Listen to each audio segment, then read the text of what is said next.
This is Long Island Ducks baseball. Justin Davies at the plate, the winning run at third. Crowd going nuts. Swung on, bouncing ball left side, off the mitt, up third baseman Brad Strauss. Here comes Willie Rodriguez. Justin Davies has done it again. The Ducks are one strike away from the championship. Jason Johnson makes the catch. He makes the catch, and the Long Island Ducks have swept the Camden River Sharks. They are the 2004 Atlantic League champions. Line butts up the third baseline. Esquivel charging in. They're not going to have a play, and the Ducks are the champions of the Atlantic League here in 2012. Going back is Adam Bailey. He settles under it. He makes the catch. Adam Bailey makes the catch. And for a second straight year, the Atlantic League trophy will reside on Long Island. The Ducks are the Atlantic League champions.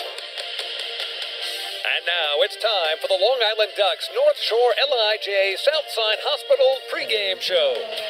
And a pleasant good evening and welcome into TD Bank Ballpark here in Bridgewater, New Jersey, where tonight the Long Island Ducks take on the Somerset Patriots in a Liberty Division matchup of the Atlantic League of Professional Baseball. Tonight the Ducks enter the ballgame 62-54 overall, 22-25 in the second half, while the Somerset Patriots enter 74-43 overall, 27-20 in the second half. The Ducks looking to complete a three-game sweep of their Liberty Division rivals. All that coming up next here at TD Bank Ballpark.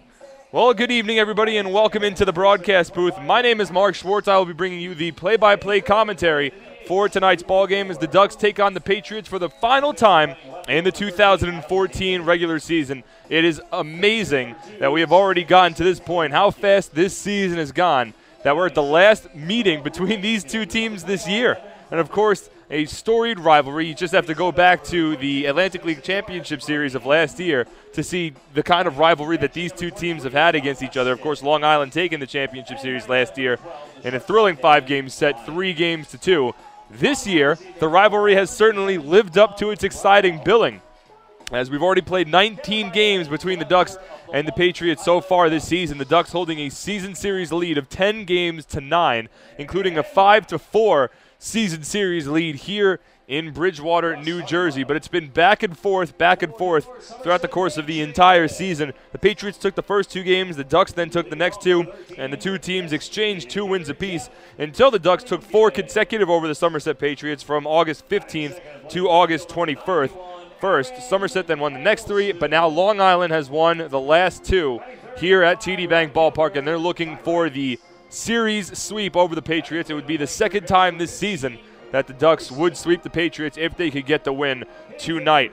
Long Island has outscored the Patriots by an aggregate of 13-2 over the first 2 games of this 3-game series. The name of the game really has been timely hitting for Long Island and strong pitching, namely strong relief pitching. And specifically in last night's ballgame, when 5 different Ducks relief pitchers combined to toss 5 scoreless innings of relief to finish off a game that Long Island had grabbed an early lead in thanks to some early production in the first, second, and third innings of the ballgame. We'll get to the specifics of that game a little later in the broadcast, and we'll get to the starting lineups later as well. As tonight for the Ducks, it's John Brownell making the start here at TD Bank Ballpark for the first time since the opening game of the 2014 regular season, and he'll work against the southpaw Matt Zielinski for the Somerset Patriots. We'll get into that pitching matchup specifically a little later in the broadcast as well. But right now, look over the standings, both in the Liberty Division, the Freedom Division, and overall the wild card standings in the Atlantic League of Professional Baseball. Under a month left in the regular season, 2 playoff spots still up for grabs. Somerset took one of the playoff spots earlier this season by taking the first half in the Liberty Division. The York Revolution took the first half in the Freedom Division. So both of those teams have already guaranteed themselves a postseason berth. 2 playoff spots left. And as the standings currently stand, it would be the Sugarland Skeeters and the Lancaster Barnstormers getting into the playoffs, and here's why. Right now, the Ducks in the Liberty Division are 5 games behind the Somerset Patriots for first place. Of course, if Long Island were to come back and wind up taking the division, then the Ducks would get into the playoffs that way. But right now, with Somerset in first place, that would open up one wild card opportunity. And in the Freedom Division, the Sugarland Skeeters and the Southern Maryland Blue Crabs are tied for first place Sugar Land holds the season series lead over the Blue Crabs, so they have the advantage and the tiebreaker there. So if the season were to end before tonight's slate of games, Sugar Land with the Freedom Division, they would take one of the other 2 playoff spots left. And with Somerset taking the Liberty Division, that would open up 1 playoff spot through the wild card standings. And as the wild card standings currently look, the Ducks are 2 games behind the Lancaster Barnstormers for the final playoff spot. And also remember, Lancaster has already clinched the tiebreaker over the Ducks this season. So Long Island really needs to outplay the Barnstormers by 3 games over the course of the rest of the season to get into the postseason through the wild card. But still a lot of variables and a lot of different circumstances that can play out from this point forward. So a lot of baseball left to be played and certainly a lot of things to have be worked out in the Atlantic League of Professional Baseball. So we'll take our first break here of the pregame show. When we come back, we'll go over the starting lineups and look at tonight's matchup, as well as take a look back at yesterday's ball game when the Ducks defeated the Somerset Patriots 6-1. All that coming up next on the Ducks official YouTube channel, youtube.com/DucksBaseball. Hi, this is manager Kevin Baez, and you're listening to Ducks Baseball on the Ducks official YouTube channel, youtube.com/DucksBaseball. North Shore LIJ Southside Hospital in Bayshore is the healthcare heart of our community.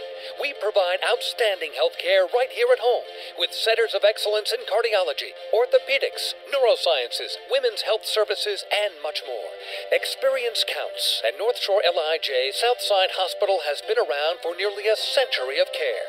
For more information, please call 631-968-3000 or visit us on the web at www.nslij.com. Hey Ducks fans, your recreation destination this year is The Rinks at Hidden Pond Park. The Rinks features 2 full-size ice rinks, a 97-acre summer day camp, a New York State licensed preschool academy, and a wide variety of birthday party options. Learn to skate, join one of many hockey leagues, swim in an Olympic-sized pool, and enjoy all the fun that The Rinks has to offer. Visit us today at 660 Terry Road in Hauppauge, or check us out online at therinks.com. The Rinks, your recreation destination.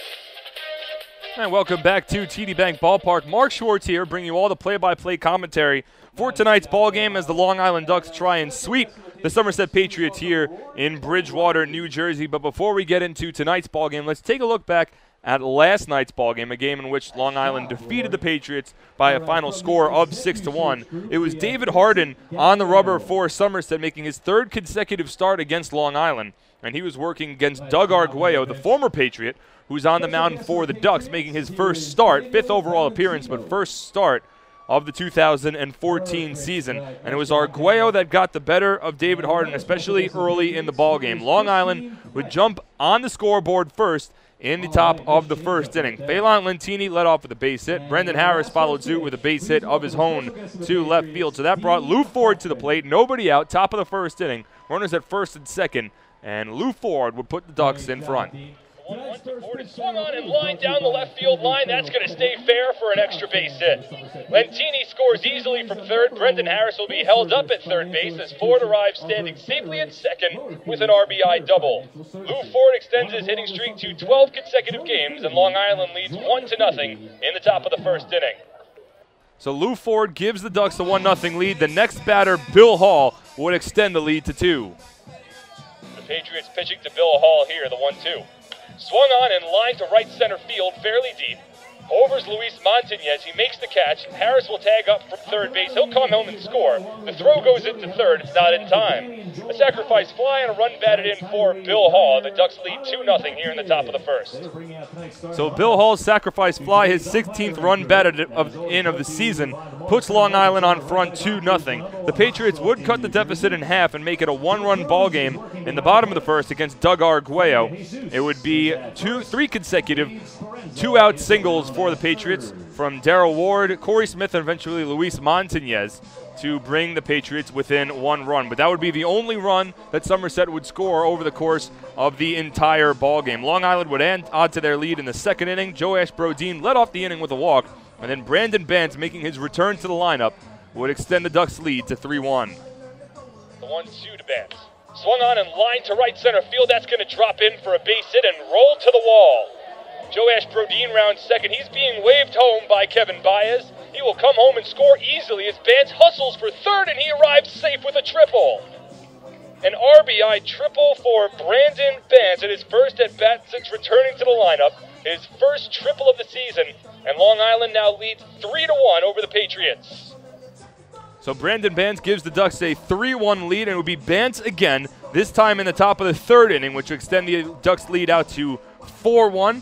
Lou Ford led off the inning with the base hit. A couple of batters later, Adam Bailey had a base hit and advanced to second on a wild pitch. So runners at second and third, and then Joash Brodin was hit by a pitch. So the bases loaded and 2 away in the bottom of the third, and Brandon Bance would step up to the plate again. Jan Vasquez had been the catcher the last couple of days while Bance was out with concussion-like symptoms. As here he grounds one to the left side. Sliding stop on the backhand made by Masonette. His throw across the diamond won't be in time. An infield single for Brandon Bance. His second RBI of the ballgame. Lou Ford scores from third, and the Ducks lead it 4-1. So Brandon Bance with 2 runs batted in his first 2 at-bats since returning to the lineup for the Ducks. They led it 4-1. David Harden's day would be done. He worked 3 innings where he allowed 4 runs on 7 hits, 1 walk, and 2 strikeouts. He took the loss and dropped to 1-4. Doug Arguello went 4 innings, allowing just the 1 run on 5 hits, 1 walk, and 4 strikeouts. The Ducks bullpen would take over from there as Bob Zimmerman, Brett Lauren, Tommy Organ, Eric Neeson, and David Kopp would combine to keep the Somerset Patriots off the scoreboard. Long Island would add on to their lead in the top of the 9th with runners at second and third and nobody out. Adam Bailey stepped to the plate, and Bailey would deliver. It was Bailey on Sunday, Brodin yesterday. As here, Bailey rips a base hit off the glove of the first baseman, Darrell Ward. It ricochets into right field. Ford scores from third. Right behind him is Evan Crawford, a 2-run single for Adam Bailey here in the top of the 9th inning. The Ducks get the insurance runs they were looking for and are now in front 6-1.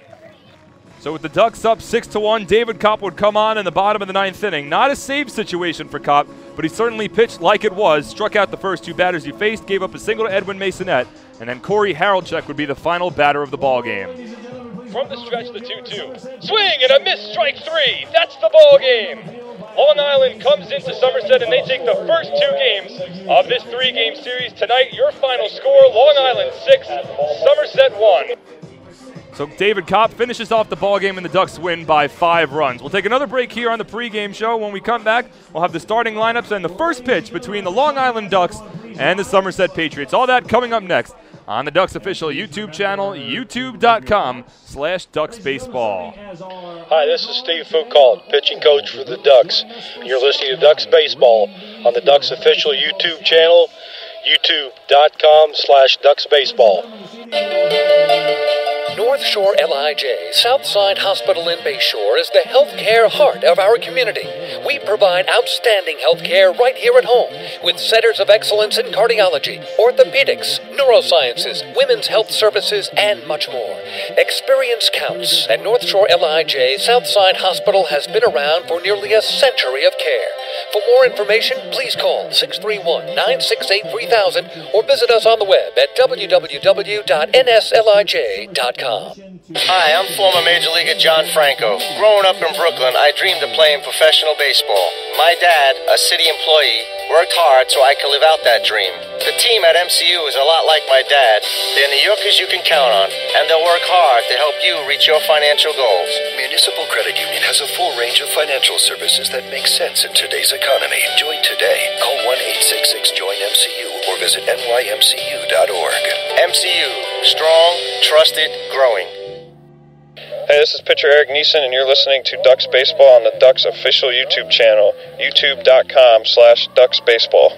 Hi, I'm former Major Leaguer John Franco. Growing up in Brooklyn, I dreamed of playing professional baseball. My dad, a city employee, worked hard so I could live out that dream. The team at MCU is a lot like my dad. They're New Yorkers you can count on, and they'll work hard to help you reach your financial goals. Municipal Credit Union has a full range of financial services that make sense in today's economy. Join today. Call 1-866-JOIN-MCU or visit nymcu.org. MCU, strong, trusted, growing. James Simmons is going back. He is looking up, and on Park in the Park Night, that one is gone and reaches a kennel in Central Islip. That was another home run for the Ducks. And Duck fans, what's more fun than a home run that helps the Ducks win a game? How about a homer that helps the community win? Chappie's Funeral Home and the Long Island Ducks have once again teamed up for the Chappie's Home Run Challenge. If the Ducks hit 100 homers this season, Chappie's Funeral Home will donate $5,000 to the Quackerjack Foundation. So every time a Ducks hitter goes deep this season, watch for the Chappie's Challenge home run count on the scoreboard. And if we reach 100, we're all a winner. Chappie's Funeral Home, where caring for others is a family tradition. All 2,000 of us at PSEG Long Island care deeply about our communities. Our company has a long-standing commitment to giving back. And our people, along with our energy efficiency and renewable energy programs, are helping to improve the businesses and towns we all call home. Learn more about how we're working together to better serve our communities. Visit us at psegliny.com/community.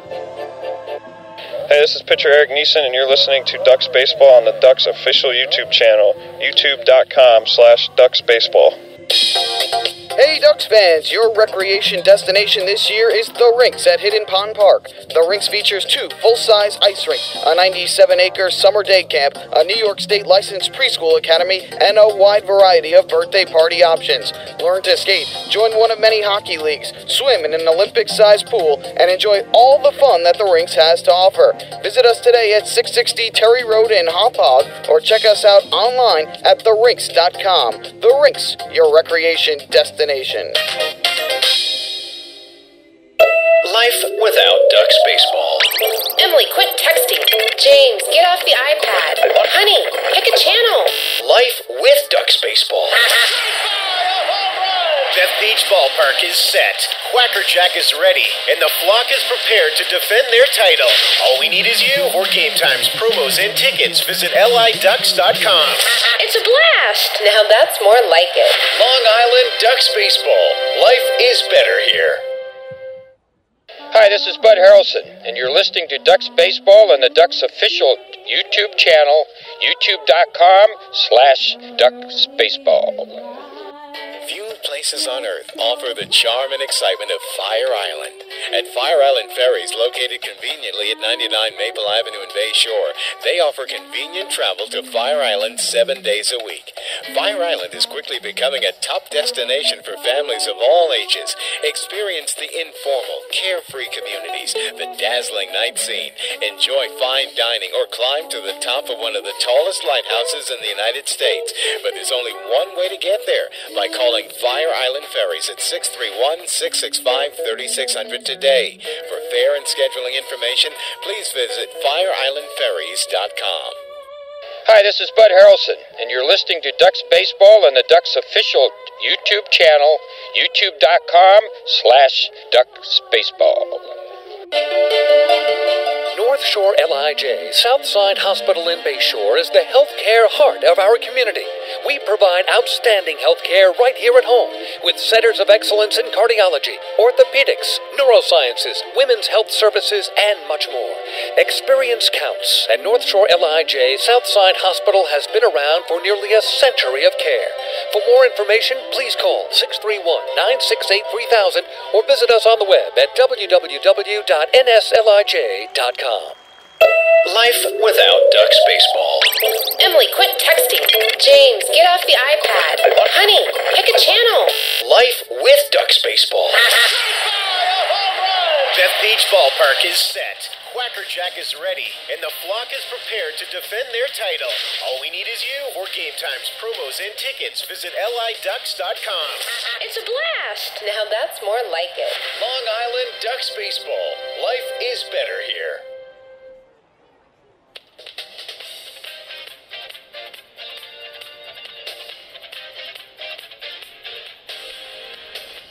And welcome back to TD Bank Ballpark. Mark Schwartz here in the call on the Ducks official YouTube channel, youtube.com/DucksBaseball. A long God Bless America before our national anthem here in Somerset, New Jersey. So a little more delayed before we get underway. But now we're getting set for our first pitch as we go over the starting lineups for both teams. First, for the visiting Long Island Ducks. Their lineup tonight managed by Kevin Baez. The pitching coach is Steve Foucault, and the hitting coach is Lou Ford. couple of changes to the lineup tonight, as Bill Hall will get the day off. Lou Ford's the designated hitter, and Evan Crawford's put into the lineup. He'll be starting in right field. Also, Brandon Bance gets the day off, and Jan Vasquez back behind home plate. So Phelan Lentini leads off. He'll be in center field. Brendan Harris bats second at third base. Lou Ford's the designated hitter, batting third. Adam Bailey bats cleanup in left field. Cody Puckett moves up one spot in the order. He'll bat fifth and get the start at second base. Evan Crawford again into the lineup for the Ducks tonight. He'll make the start in right field and bat sixth in the lineup. Batting seventh is Joe Ash Brodeen. He'll be over at first base. Jan Vasquez hits eighth behind home plate. Dan Lyons rounds up the order for the Ducks, batting ninth. He'll make the start over at shortstop. And again on the mound for Long Island tonight is John Brownell, the third-year Duck. That entire Ducks lineup will work against Matt Zielinski on the rubber here for Somerset as we get ready for the top of the first inning. Zielinski stands at 6'3", 210 pounds from Southampton, Pennsylvania. Spent the last 3 seasons with the Evansville Otters of the Frontier League, another independent baseball league located towards the Midwest of the country. But he has moved over here to the Atlantic League and has certainly enjoyed some success so far this year with the Patriots. He enters tonight's ball game with an overall record of 9-7 and an earned run average at 3.49. This now for Zielinski, his 23rd appearance. It's his 20th start of the year, and he'll look to pitch well against the Ducks in his 3rd consecutive start against Long Island. Phelan Lentini steps to the plate, and the first pitch of tonight's ball game is a fastball on the outside corner for a called strike, 0-1. Zielinski quickly from the windup, the 0-1 here to Phelan. Misses outside, 1 ball and 1 strike. For Zielinski, in 126 and a third innings of work this year, he has struck out 76 batters against 30 walks as Lentini bloops one to shallow center. Luis Montañez races in. He has time, and he makes the catch for out number 1.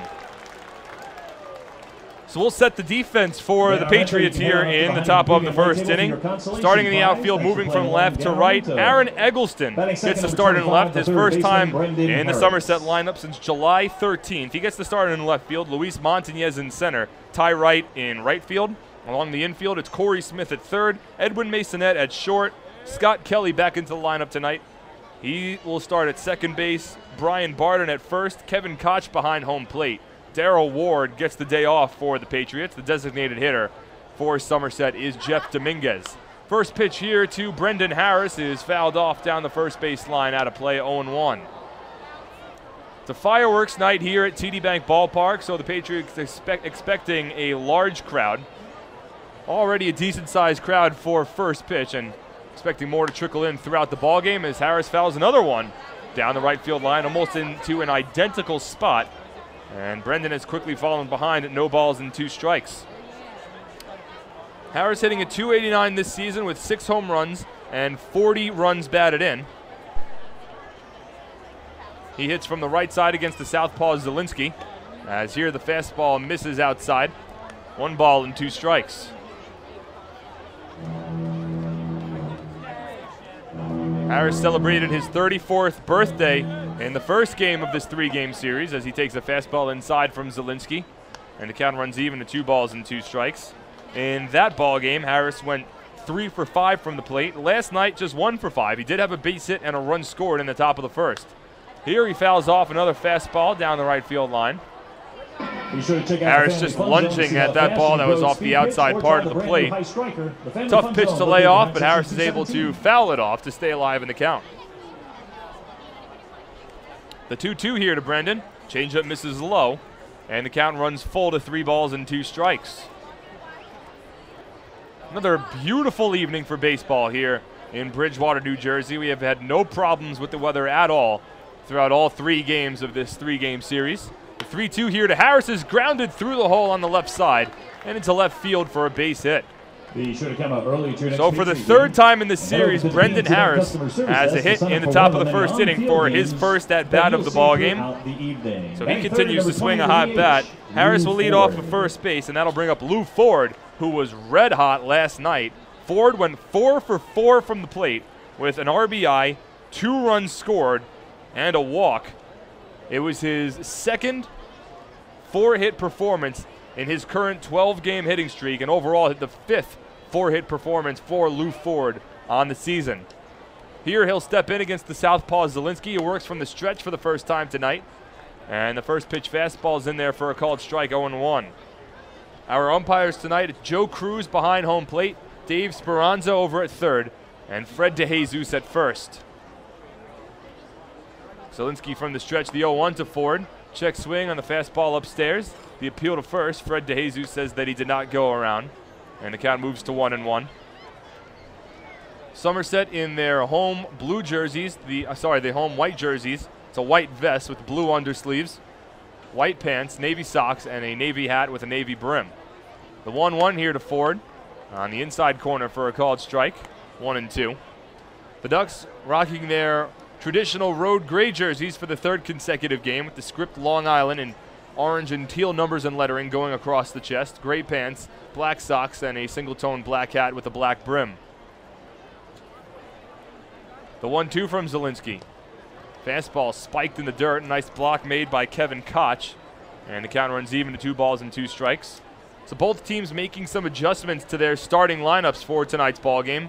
Darrell Ward, Damaso Espino, and Corey Harelchek all out of the lineup for Somerset. For Long Island, Bill Hall and Brandon Bantz are out of the lineup as well. Zielinski from the stretch, the 2-2 to Ford. Fastball misses upstairs. And that runs the count full to 3 balls and 2 strikes. So we'll see if Brendan Harris wants to take a head start off of first base, 1 away, and a full count to number 3 batter Lou Ford, who enters tonight's ballgame with a .344 batting average, 13 home runs, and 78 runs batted in. The 3-2, Harris takes off and Ford chops one down the third base line, but it will roll foul. Harris will retreat to first base, and the count remains full at 3-2. Ford's .344 batting average, second best in the Atlantic League, behind Justin Green of the York Revolution. His 78 runs batted in are tied with both his teammate Adam Bailey and Chad Tracy of the York Revolution for second best in the Atlantic League as well. Ford also leading the league in games played. He has not missed a game this season, so also leads the league in hits and runs scored. Here he works from the right side of the plate against the southpaw Zielinski, as he'll throw over to first base and Harris dives back in safely. Little snap move there from Zielinski. He had just come set and Harris had just gotten back to the first base bag, where he quickly stepped off the rubber and fired one over to first. But Harris back standing again, as once again Zielinski throws over. So Zielinski trying to keep Harris in check over at third base with a full count. Brendan has only attempted 1 steal this year, and he was successful. He's 1 for 1. The 3-2 from Zielinski. Harris takes off, but Ford fouls it off down the right field line. It was a delayed stolen base attempt there from Brendan Harris. He wasn't sure whether Zielinski was throwing on to first or not, so he didn't get a great jump off of the first base bag. Nonetheless, he took off once he realized Zielinski was firing home.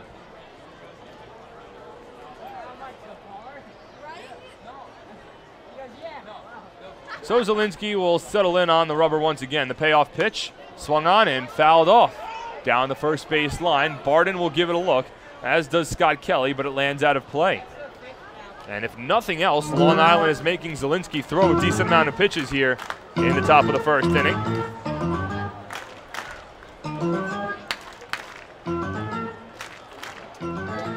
All 4 games in the Atlantic League underway, and we'll keep track of the out-of-town scoreboard as the night progresses, as every game is so important for Long Island moving forward. Right now, no score top of the first inning between the Ducks and the Patriots. The 3-2 to Ford, swung on and popped up to shallow right field.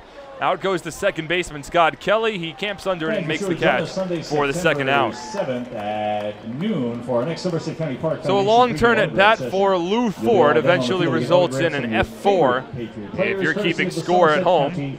2 away now in the top of the first, and Adam Bailey will step to the plate. Ducks had scored at least 1 run in the first inning in each of the first 2 games of this series.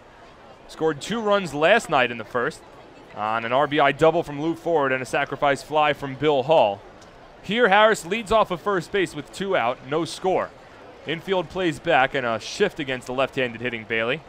Shift just along the infield, the outfield plays straight up. except Ty Wright, who's deep in right field. And Zielinski will throw over to first base. Harris back standing safely. Again, Harris not really a threat to take off from first base. He gets just one stolen base attempt this year. But Zielinski has already thrown over multiple times here in the top of the first. Here's the first pitch to Bailey, and it's a base hit into right field. Bailey first pitch swinging, and he rips a base hit past the first baseman Brian Barden. Another hit for Adam Bailey. He's now reached base, hit safely in 5 consecutive games. It's the second hit of the first inning for Long Island. Brendan Harris moves over to second base. Runners at first and second with 2 out. And now Cody Puckett will step in.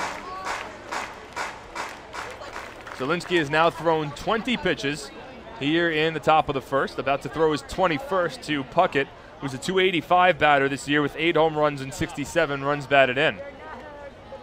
Long Island threatening once again here in the top of the first inning, as they had in the first inning of each of the first 2 games of this series. First pitch here to Cody Puckett is a fastball that misses low and outside, 1-0. Cody's had a tough series. He's swung the bat well and hit the ball hard, but hasn't had a hit to show for it. He did have a sacrificed fly on Tuesday night, but overall he is 0 for 9 in this series as he fists one to shallow left field here. Eggleston comes in, he has time, and he makes the catch to retire the side. So no runs for Long Island in the top of the first inning on 2 hits, no errors, and 2 runners left on base. Move to the bottom of the first. No score between the Ducks and the Patriots on the Ducks official YouTube channel, youtube.com/DucksBaseball. Hi, this is pitcher John Brownell, and you're listening to Ducks Baseball on the Ducks official YouTube channel, youtube.com/DucksBaseball. Beautify your patio, walkway, driveway, or pool surround with Nicoloc paving stones and walls. Nicoloc's specially formulated paver shield offers extra surface wear protection and color enhancement throughout the thickness of the paver. Paver shield guarantees that your pavers will look great for years to come. Bring home the elegance with Nicoloc. Visit the Nicoloc Design Center, Sunrise Highway, Lindenhurst, or Nicoloc.com. Let Nicoloc pavers, Nicoloc pavers, pave your way. Baseball fans, the Long Island Ducks mobile app has officially arrived. Powered by Clear Vision Apps, it's your one-stop shop for all things Ducks baseball. Buy tickets straight from your mobile device. Receive game status updates with push notifications. Check out up-to-the-minute news and scores and interact with the Ducks on social media. Best of all, it's free. Download the Ducks mobile app today by visiting the App Store on your Apple-powered device or Google Play on your Android-powered device. The Long Island Ducks mobile app, with you wherever you flock to.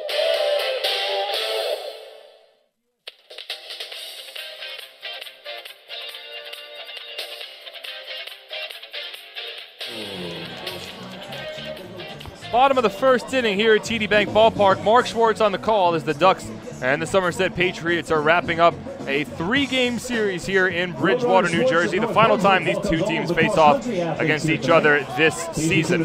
Fans, Ducks, and the Municipal Credit Union have teamed up this season to present the Walk with a Purpose promotion. Every time a Long Island Ducks player walks, Municipal Credit Union will make a donation to the Quackerjack Foundation.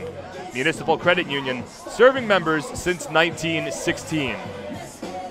So we'll go over the starting lineup for the Somerset Patriots here in the bottom of the first inning. A lineup that's managed by Brett Chody. The hitting coach is Shane Spencer, and the pitching coach is Corey Domel. Their lineup tonight, Jeff Dominguez leads things off. He's the designated hitter.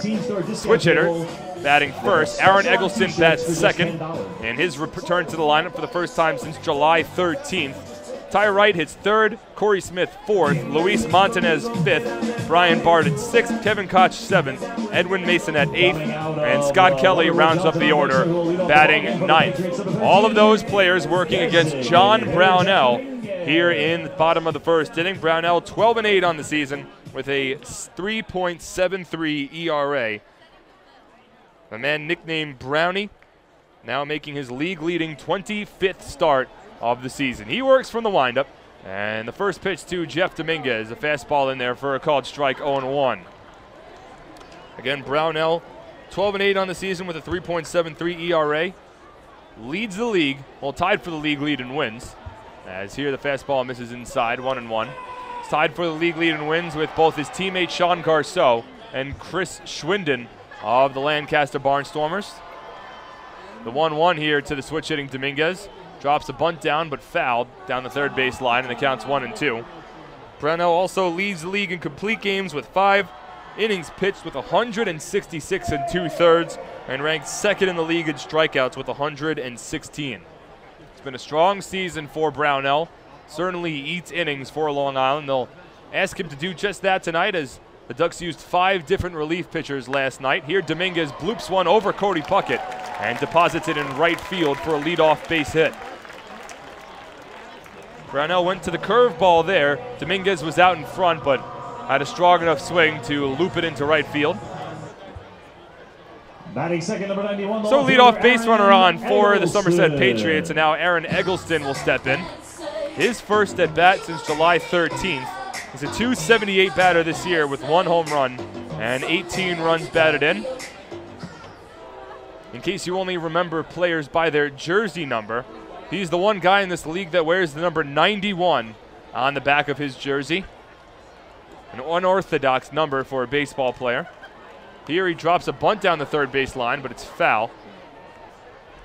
And the count moves to 0-1. Eggleston, a left-handed batter to work against the righty Brownell. Brownell stands at 6'3", 215 pounds from Norman, Oklahoma. Again, this is his 3rd season with the Long Island Ducks.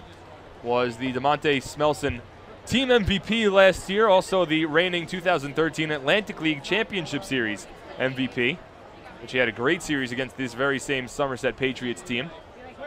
From the stretch, the 0-1. Fastball misses outside. 1 ball and 1 strike. It's Brownell's 3rd start against the Patriots this year. His first came in the first game of the season, right here at TD Bank Ballpark. Huge jump for Jeff Dominguez, and no chance for Jan Vasquez to throw him out. Brownell wasn't even looking over at first base. The fastball missed upstairs for a ball, but Jeff Dominguez had a huge jump. He was about maybe a third of the way, almost past a third of the way towards second base before Brownell even delivered that pitch home. It's a stolen base for Jeff Dominguez. It's his 11th stolen base of the season. He now leads off of second. The 2-1 here to Eggleston is a fastball that misses inside, and the count moves to 3 balls and 1 strike. So Somerset's already threatening nobody out in the bottom of the 1st inning. No score between the Ducks and the Pats. But Somerset with a runner at second base. Brownell from the stretch, the 3-1 is swung on, grounded up the middle. Lions fields, and his only place to first base is advancing to third is Jeff Dominguez. It's a 4-3 put out, but a productive out for Eggleston as he advances the runner. Lions thought about throwing over to third base. It was hit sharply. Lions fielded it and then spun around and stared towards the third base bag, but he had no opportunity to throw out Dominguez. So instead, took the short out at first base, the right decision there. 1 away now in the bottom of the 1st, and Ty Wright will step to the plate. Wright was the number 2 batter in the lineup last night for the Patriots, but with Darryl Ward out of the lineup tonight, he drops 1 spot to hit third, directly in front of Corey Smith, who awaits on deck. Corner infielders play in for Long Island, middle infielders back. First pitch from Brownell, a fastball outside for a ball, 1-0.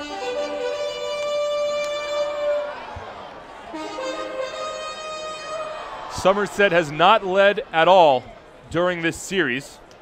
They were tied with Long Island 1-1 after the bottom of the 1st inning on Tuesday night's ball game, as here the fastball misses low from Brownell, 2-0.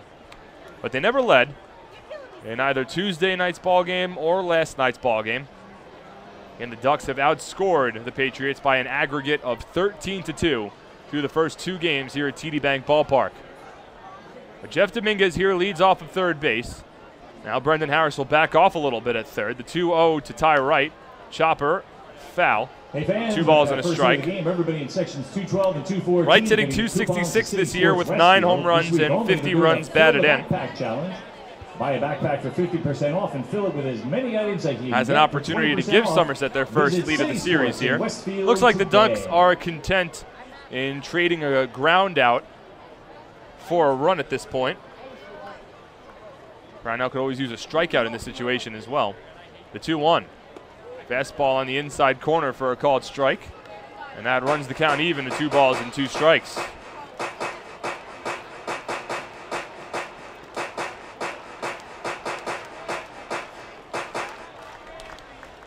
Brownell continues to work from the stretch with Dominguez leading off of third. Stares into Jan Vasquez for the call and comes set. The 2-2 pitch. Fastball line towards second into center field for a base hit. Dominguez scores from third, and Somerset has their first lead of the series. It's 1-0 Patriots.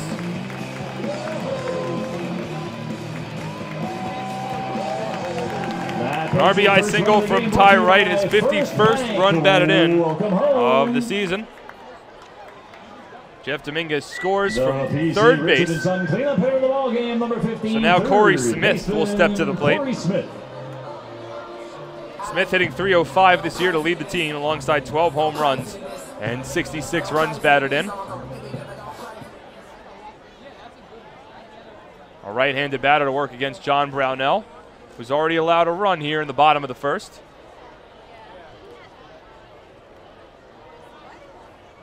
From the stretch, first pitch to Corey Smith is fouled off down the right field line out of play, 0-1. The first inning has been a productive inning for both the Patriots and the Ducks so far in this series. Long Island had put 3 runs on the board combined in the first innings so far in this series. And now this is the third consecutive game in which Somerset has scored a run in the bottom of the first. The 0-1 here to Smith is a changeup that misses out inside, 1 ball and 1 strike. Tuesday night, there's a solo home run from Corey Haraldchek, which at the time tied up the ball game at 1. Last night, an RBI single from Luis Montañez, which made it a 2-1 ball game. Brownell from the stretch here, the 1-1 to Smith is fouled off to the backstop, 1-2. But both times, in both of the first 2 games of this series, the only runs that the Patriots scored came in the first inning, as they lost 7-1 Tuesday night, 6-1 last night. Brownell trying to navigate his way through this inning. He's already allowed a run. Wright leads off of third base as the fastball misses well upstairs to Corey Smith. Jan Vasquez has to jump out of his crouch to prevent that ball from rolling to the backstop. And the count runs even now to 2 balls and 2 strikes. Ty Wright doesn't have great speed. He leads off of first base, 4 stolen bases in 6 attempts this year. He's being held on by Joash Brodin. The 2-2 from Brownell. Fastball popped up foul, out of play. And the count holds. So both starting pitchers needing a good amount of pitches to get through their respective first innings. Brownell about to throw his 20th pitch of the inning. Still 1 away here in the bottom of the first. Patriots lead 1-0. Infield now at double play depth, hoping for a ground ball from Corey Smith. The 2-2. Changeup misses low and outside, and the count has run full now to 3 balls and 2 strikes.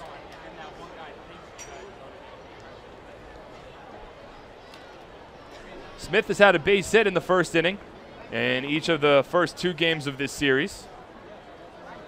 Right-handed batter against the righty Brownell. From the stretch, the payoff pitch. Wright takes off, and Smith rips one to right center field. Over his Phelan Lentini. It's over his head and is going to roll all the way to the wall. Wright's being waved around third. He'll score easily. It's an RBI double for Corey Smith, and the Patriots lead 2-0 here in the bottom of the first inning.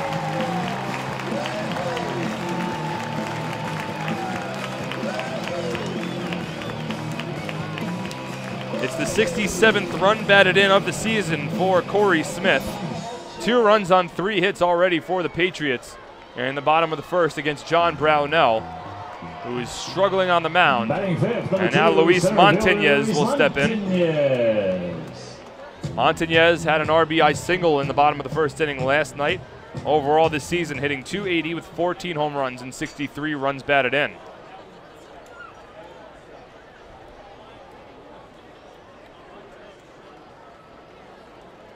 Brownell taking his time, staring into Jan Vasquez for the call. He'll come set. First pitch here to the right-handed hitting Montañez. A fastball at the knees for a called strike, 0-1. So a leadoff single from Jeff Dominguez. He stole second base, advanced to third on a ground out from Aaron Eggleston. Then came home on an RBI single from Ty Wright. Followed by an RBI double from Corey Smith has given Somerset a 2-0 lead here in the bottom of the first. As Montañez takes a fastball off the plate for a ball. 1-1.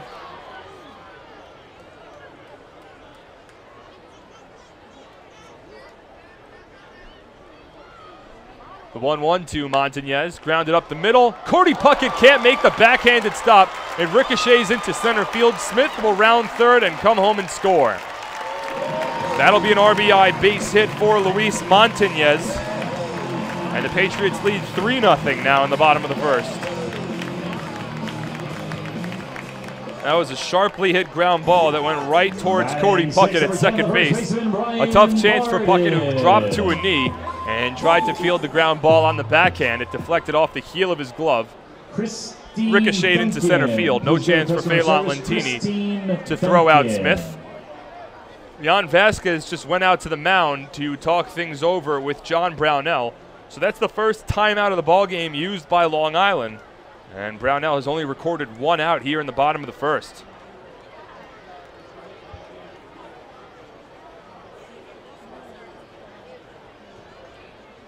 So Vasquez will come back behind home plate now as Brian Barden steps in. Montañez leads off of first base. First pitch from Brownell. Fastball misses low, 1-0. Barden hitting .232 this year with 6 home runs and 24 runs batted in. Former big leaguer, has played a bevy of different positions for the Patriots. He's really alternated between first and third this series. Here he takes a fastball low. It gets away from Jan Vasquez, and onto second base goes Luis Montañez. That'll be a wild pitch charged against John Brownell. It didn't get too far away from Vasquez, but alert base running from Montañez. As once that ball hit the dirt, he took off for second base, and Vasquez couldn't find it initially. So that takes away the potential double play. Montañez will lead off of second base. And Brownell works from the stretch. The 2-0. Fastball in there for a called strike, 2-1. So 2 runs on 3 hits already for Somerset here in the bottom of the first inning. Also a wild pitch thrown by John Brownell. Not the start that he was looking for in tonight's ball game, as the Ducks are looking for the sweep. The 2-1 here from Brownell. Curveball chopped over to third. Harris will play the long hop. Taking off is Luis Montañez, and he arrives safely at third base. Harris had to field the long hop. Montañez paused initially, and once Harris got ready to throw over to first, he broke towards third. Harris held on to the ball, and Montañez was able to elude the tag with Harris playing back at third base. No outs recorded on the play. It'll be ruled should be ruled a fielder's choice. We'll await the official confirmation. Number 26, the catcher, Kevin Koch. Believe it's going to be ruled a fielder's choice that puts Brian Barden over at first base and advances Luis Montañez over to third. So now, stepping to the plate is Kevin Koch. First pitch swinging, grounds 1 to Harris. On to second base for 1. The turn to first is in time for an inning-ending 5-4-3 double play. And that gets John Brownell out of further damage. And fans, that double play by the Ducks is brought to you by the New York State Public Employees Federation, PEF, the union that cares for the community. But 3 runs come home for the Patriots here in the bottom of the first inning. 3 runs on 4 hits. No errors, and 1 runner left on base. Patriots lead 3-0 through 1 on the Ducks official YouTube channel, youtube.com/DucksBaseball. Hi, this is shortstop Dan Lyons. You can follow me on Twitter at @TheDannyLyons, and you're listening to Ducks Baseball on the Ducks official YouTube channel, youtube.com/DucksBaseball. Few places on Earth offer the charm and excitement of Fire Island. At Fire Island Ferries, located conveniently at 99 Maple Avenue in Bay Shore, they offer convenient travel to Fire Island 7 days a week. Fire Island is quickly becoming a top destination for families of all ages. Experience the informal, carefree communities, the dazzling night scene, enjoy fine dining, or climb to the top of one of the tallest lighthouses in the United States. But there's only one way to get there, by calling Fire Island Ferries at 631-665-3600 today. For fare and scheduling information, please visit FireIslandFerries.com. Labor is on the move. PEF. They are the Public Employees Federation. They know it's time for workers to unite, to speak out, to demand government accountability for the way public services are delivered. They provide healthcare services, mental health services, and services to the developmentally disabled. They're the Public Employees Federation, PEF. The problem-solving union. PEF is the union that cares for the community. Learn more at pef.org. PEF. Labor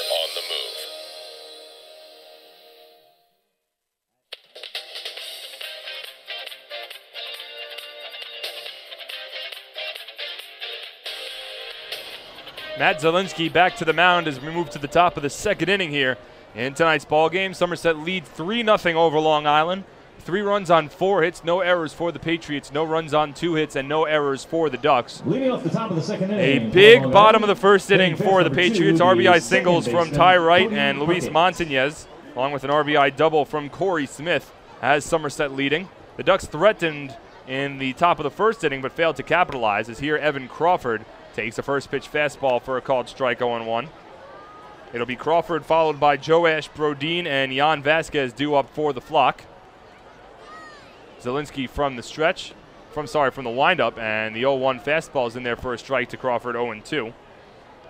The Ducks had 2 hits in the top of the first inning, but stranded a pair on base when Cody Puckett flew out to shallow left. Here's Zielinski from the windup, the 0-2 to Crawford. Fastball swung on and fouled off down the first base line, out of play. Count stays at no balls and 2 strikes. Crawford hitting .421 this season with no home runs and 3 runs batted in. Here he fists another one foul. A nice catch made by one of the fans in the front row of the second row of seating. And the count holds at no balls and 2 strikes. It has been a great start to the year for Evan Crawford. Here the 0-2 is fouled off to the backstop. Crawford, who quickly fell behind, no balls and 2 strikes, staying alive in the count by way of the foul ball. Crawford now playing in his 13th game with the flock. It's his 10th start. The 0-2. Fisted into shallow center, falling quickly, and it drops in for a base hit. Nice at bat from Evan Crawford. He continues to swing a solid bat. And now in 13 games that he's played, he has hit safely in 11 of them. What a start to his Ducks career for Evan Crawford. Another base hit. He'll lead off at first base. And he's a dynamic base runner as well, so you certainly have to remain aware of him. Already has 4 stolen bases in 4 attempts with the Ducks this season. Sorry, he has 6 stolen bases in 6 attempts. And he'll lead off at first base, held on by Brian Barden. First pitch to Joash Brodin, a switch hitter batting from the right side, is a fastball taken letter high for a called strike, 0-1. So what a start for Evan Crawford. Ducks acquired Crawford in a trade from the River City Rascals earlier in August, as here Zielinski throws over to first and Crawford back standing safely. Crawford was acquired alongside Tommy Organ and a player to be named later for John Myers, who was used mostly as a 4th outfielder for Long Island this season. Played well in that 4th outfielder role. He was traded back to the Frontier League, where he's certainly been a presence. As here, this one's fouled over towards the broadcast booth, hits off of our mic, and I was not able to field it cleanly. But everything's all right as it ricochets to somebody over there. I came so close to getting that one, and I wasn't able to hold on to it. Try to fix the crowd mic in a little bit in between the innings, as here Brodin takes a fastball that misses low. No balls and 2 strikes. Well, a couple of times already in this series, foul balls have come close to me. This time I was able to get my hand on it, just wasn't able to hold on. So the 1-2 from Zielinski. Crawford takes off. Brodin swings and lips it foul down the right field line. And that moves the count, well, count holds, I should say, at 1 ball and 2 strikes.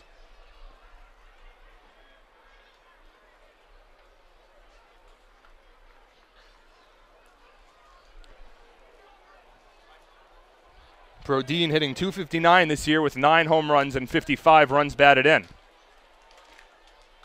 The 1-2 to Joash. Fastball misses inside. And that will run the count even now to 2 balls and 2 strikes.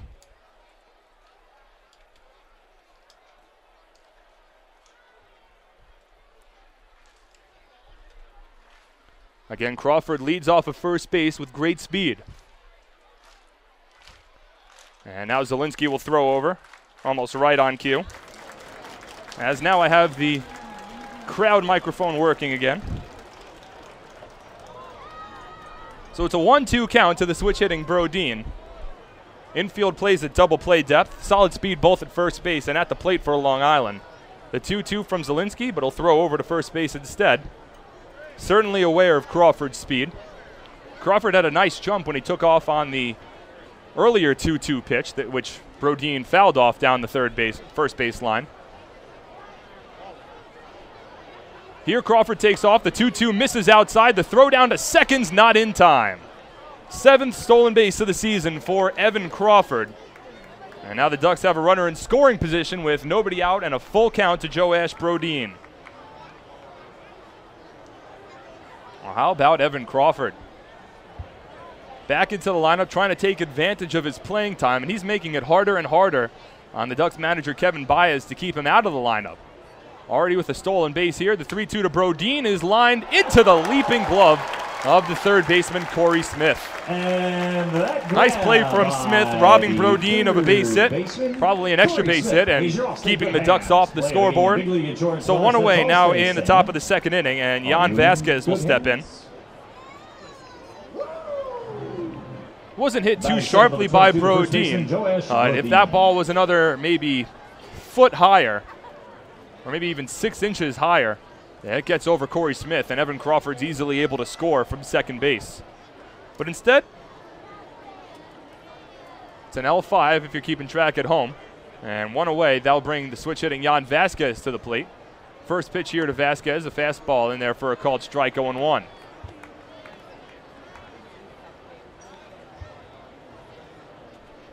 Vasquez hitting .207 with 2 home runs and 16 runs batted in. Makes his second start of this 3-game series. He started Tuesday night. Brandon Band started last night. And Vasquez back into the lineup tonight as Zielinski looks Crawford back to the second base bag. The Ducks will take it slow with Brandon Band, who was returning to the lineup last night after missing a couple of games with concussion-like symptoms. As here, Vasquez rips one foul down the first base line. And the count moves to 0-2.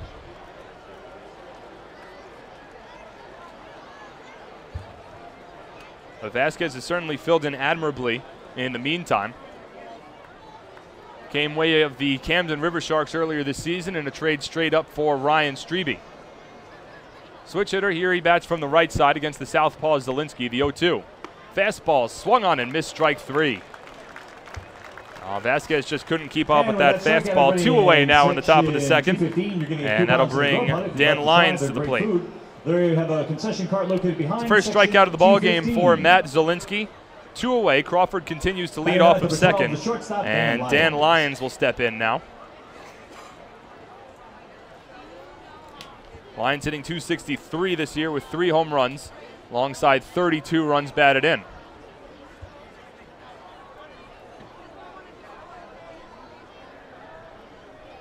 First pitch here to Lyons. A fastball misses upstairs.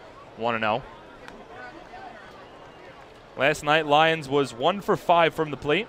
Had a base hit in the 5th inning. Came up in a couple of big spots in the ballgame, but failed to bring home a run. Evan Crawford leads off of second base here as the Ducks trail 3-0. 1-0 fastballs in there for a called strike, 1-1. Ducks had runners at first and second and 2 away in the top of the first inning, but failed to capitalize. Here they have a runner at second base and 2 away. This time trying to cash in, trim the deficit as Lyons swings through the fastball and the count moves to 1-2. Patriots put up 3 runs off of Ducks starting pitcher John Brownell in the bottom of the first inning. An RBI singles from Ty Wright, Luis Montañez, and an RBI double from Corey Smith. The 1-2 from Zielinski. Swing and a miss, strike 3.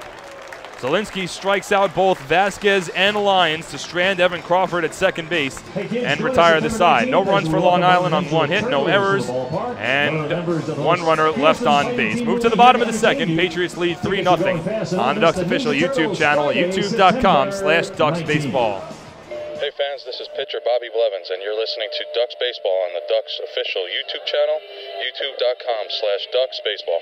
It's your money, and you have the power to save it. Make a few simple changes, and you can use less electricity and save real money. By installing Energy Star light bulbs and products for your home, you can save hundreds of dollars each year. At PSEG Long Island, we're working hard to serve you in the way you deserve. Check out our energy-saving tips and tools at pseglinY.com/save money. James Simmons is going back. He is looking up, and on Bark in the Park Night, that one is gone and reaches a kennel in Central Islip. That was another home run for the Ducks. And Duck fans, what's more fun than a home run that helps the Ducks win a game? How about a homer that helps the community win? Chappie's Funeral Home and the Long Island Ducks have once again teamed up for the Chappie's Home Run Challenge. If the Ducks hit 100 homers this season, Chappie's Funeral Home will donate $5,000 to the Quacker Jack Foundation. So every time a Ducks hitter goes deep this season, watch for the Chappie's Challenge home run count on the scoreboard. And if we reach 100, we're all a winner. Chappie's Funeral Home, where caring for others is a family tradition.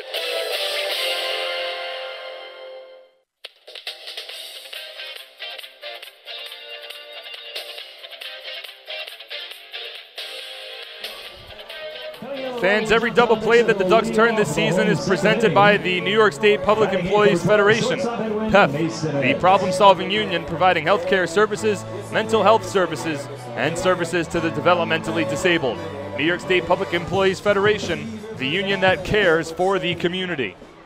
So John Brownell will come back to the mound now for his second inning of work as the Ducks trail 3-0 in the bottom of the second inning. First pitch here is a fastball at the knees for a called strike to the number 8 batter in the order for the Patriots, Edwin Masonette. It'll be Masonette followed by Scott Kelly, and then back to the top of the order. And Jeff Dominguez is here. Masonette swings through the fastball, and the count quickly moves to no balls and 2 strikes. Matt Zielinski needed 42 pitches to get through the first 2 innings against Long Island. A quicker top of the second as Masonette takes a curveball off the plate for a ball. 1-2.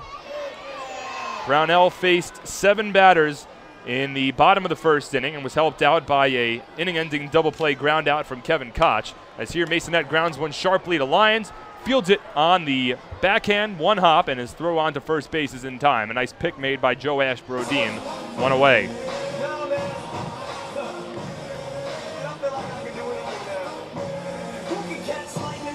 So now Scott Kelly will step in, a 188 batter this year, with no home runs and 9 runs batted in. Under the Mendoza this season, and he has struggled against the Ducks as well. Back into the lineup tonight as the Patriots will get Kelly's fielding abilities over at second base, and Jeff Dominguez is the designated hitter. Again, all of this with Darrell Ward getting the night off. Kelly is just 2 for 21 in 9 games at the plate against Long Island. First pitch here to Kelly. Fastball in there for a called strike, 0-1. That's good for a .095 batting average. Does have 3 stolen bases, however, against Long Island, as the 0-1 is grounded softly to short. Lyons in front, fields cleanly, and his throw to first is in time to beat the speedy Kelly. Quickly 2 out now in the bottom of the second inning. John Brownell looking for a bounce-back inning as we move back to the top of the order, and Jeff Dominguez. Dominguez got everything started for the Patriots in the bottom of the first, where he led off the inning with a base hit, stole second base, advanced to third on a ground out from Aaron Eggleston, came home to score on a base hit from Ty Wright. First pitch here to the switch-hitting Dominguez is a fastball that misses low, 1-0.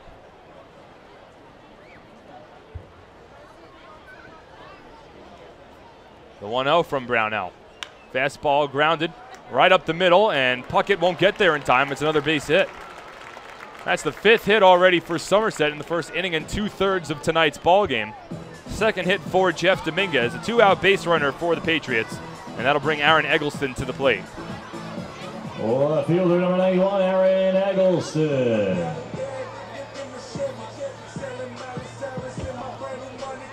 So here's Eggleston. He grounded out to second base back in the first inning.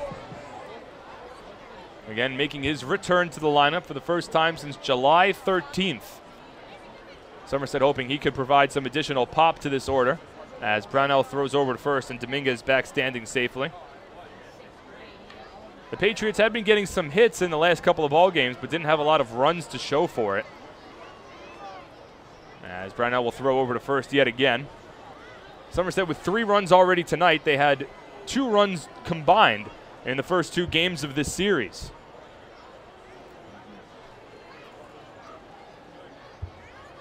First pitch to Eggleston. Fastball at the knees for a called strike, 0-1. Wind blowing a little harder tonight than it had been in the first 2 games of this series, as it's blowing out from left field to right field. A little out towards right center, I should say. As here, Brownell throws over to first. And back standing safely yet again is Jeff Dominguez. So if anybody hits the ball in towards the right center field gap and gets it in the air, wind will certainly help it out. The 0-1 to Eggleston. Changeup outside corner for a called strike, 0-2. So a 2-strike count now against the left-handed hitting Eggleston. Brownell trying to get himself through this inning without allowing a run, keep the Ducks within 3. Dominguez leads off of first, held on by Joe Ashbro-Dean. A large lead. Brownell steps off, and Dominguez back standing. Well, Dominguez did that almost exact same thing in the first inning. He had a large lead and then took off with Brownell working from the stretch. Brownell never saw him, and Dominguez was a little more than a third of the way towards the second base bag before Brownell delivered a pitch. The 0-2 here on the outside corner for a called third strike. Brownell's first strikeout of the ball game. No runs for the Patriots in the bottom of the second. 1 hit, no errors, and 1 runner left on base. Pats lead 3-0 through 2 on the Ducks official YouTube channel, youtube.com/DucksBaseball. Hey fans, this is outfielder and hitting coach Lou Ford, and you're listening to Ducks Baseball on the Ducks official YouTube channel, youtube.com/DucksBaseball.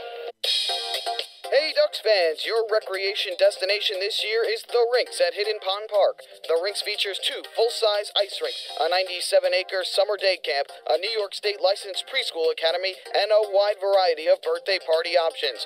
Learn to skate, join one of many hockey leagues, swim in an Olympic-sized pool, and enjoy all the fun that The Rinks has to offer. Visit us today at 660 Terry Road in Hauppauge, or check us out online at therinks.com. The Rinks, your recreation destination. Can't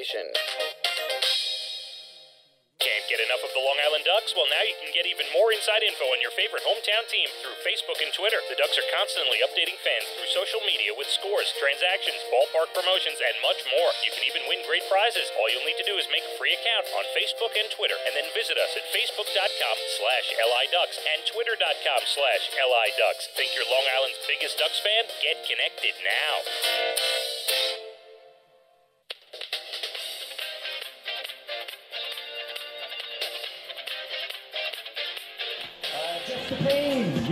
Matt Zielinski back to the mound for the top of the third inning. Mark Schwartz here on the call on the Ducks official YouTube channel, youtube.com/DucksBaseball. Long Island trailing 3-0 through the first 2 innings of tonight's ballgame.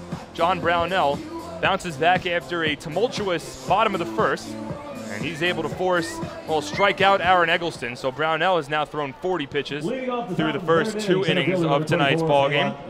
Zielinski has thrown 42. And he'll work against the top of the order for Long Island. Phelan Lentini followed by Brendan Harris and Lou Ford due up.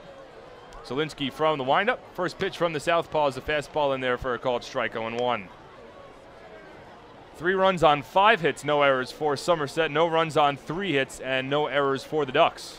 The 0-1 to Lentini. Fastball in there for a called strike again. And the count moves to 0-2. Long Island looking for a 3-game sweep of the Somerset Patriots. They won the first 2 games of this series. Currently, the Ducks are 5 behind the Patriots for first place in the Liberty Division standings. As Lentini takes a fastball off the plate, 1-2. Still enough left in the season, 24 games left to play for the Ducks, including tonight's ball game. So plenty of time to try to come back and tie things up with Somerset. The Ducks have already clinched having the tiebreaker over the Patriots in the second half, as they currently lead the second half series 6-3. As Lentini here skies one down the right field line shallow. Right races in, and he makes the catch in fair territory for the first out. Get social with the Patriots using the so 1 out. That'll bring Brendan Harris to the plate. Of course, the tiebreaker doesn't necessarily matter for Long Island. Hypothetically, if they were to finish the second half tied for first place with Somerset, they would get into the playoffs because Somerset had already clinched the playoff spot. First tiebreaker in the Atlantic League is if you're tied with a team who's already clinched the playoff spot, then the team that has not clinched the playoff spot gets the nod. So Long Island just needs to finish tied with Somerset in the Liberty Division standings to get into the postseason. As here the changeup misses low to Brendan Harris, 1-0. Of course, Long Island could also get into the postseason through the wild card, and that really depends on who wins each division.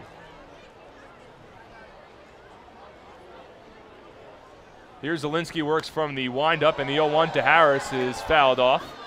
1-1. Currently, if the season were to end today, the Ducks are 2 games behind the Lancaster Barnstormers for the final wild card spot. That's because Somerset would win the Liberty Division, and the Sugarland Skeeters, thanks to a tiebreaker, would win the Freedom Division over the Southern Maryland Blue Crabs. So that would leave 1 wild card spot, with the Ducks and the Barnstormers fighting it out for it, and the Barnstormers holding the tiebreaker and a 2-game lead. Here, Harris grounds one to the left side. Masonette with the backhanded stop. His momentum carrying him away from first base, and his throw's short. Brian Barden can't make the pick, and Brendan Harris will be safe at first base. Would have been a very difficult play for Edwin Masonette. It was a short throw, so if there's an error, it'll likely be an E6. Could go as an infield single for Harris also, and that's exactly what it's ruled. An infield single for Brendan Harris. He is now 2 for 2 today. And the Ducks with a 1-out base runner for Lou Ford. So we'll check the out-of-town scoreboard now in the Atlantic League, keeping in mind that the Ducks trailing the Barnstormers by 2 games for the wild card standings. And a lot of that really dependent on what happens in the Freedom Division, because you have the Southern Maryland Blue Crabs, who did not have a strong first half, but right now they're tied for first place in the second half in the Freedom Division. If they were to win the division, as Lou Ford takes the first pitch fastball outside for a ball, 1-0. If Southern Maryland were to win the division in the second half, that would take away a potential wild card spot for the Ducks, and it would have them fighting alongside the Barnstormers and the Sugarland Skeeters, who have a better overall record than Long Island, for what would be only 1 remaining playoff spot. But that also is assuming that the Somerset Patriots would win the Liberty Division. So there's a lot of variables. It does get a little confusing, and we'll try to keep you updated throughout the season as Ford takes the fastball upstairs, 2-0. If you want the specifics, you could go to liducks.com. If you go under Current News tab at the top of the screen, you can find the Ducks playoff scenario article, which helps outline all the different tiebreakers and scenarios even further. The 2-0 here to Ford's a fastball at the knees for a called strike, 2-1. You could also go on Twitter, both follow the Ducks at twitter.com/liducks for updates. And you can also follow the hashtag, which is hashtag Ducks Playoff Race.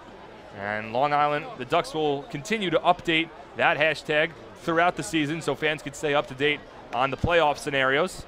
As Ford takes the fastball outside, and now Lou has jumped ahead in the count, 3-1. So as we check the out-of-town scoreboard for the first time tonight, it's the top of the 4th inning over at Clipper Magazine Stadium. No score between the Bridgeport Bluefish and the Lancaster Barnstormers. The 3-1 to Ford is swung on in line to center field, deep. Ranging back is Montañez, but he runs it down to make the catch. Right along his hip, retreating to first base is Brendan Harris. So Lou Ford's now 0 for 2 tonight. And 2 away in the top of the 3rd for Adam Bailey. Bailey had a single back in the 1st inning. He has now hit safely in 5 consecutive games. Entering tonight, he had hit safely, well, he had 2 hits in at least the last 4. Batting 500 over his last 4 games entering today, so he's been swinging the bat well. Over that span, he's also scored 3 runs and driven in 6. And has also drawn a walk in each of those 4 games. So it's been a strong last 4 for Bailey, as Zielinski will throw over to first and Harris back standing safely.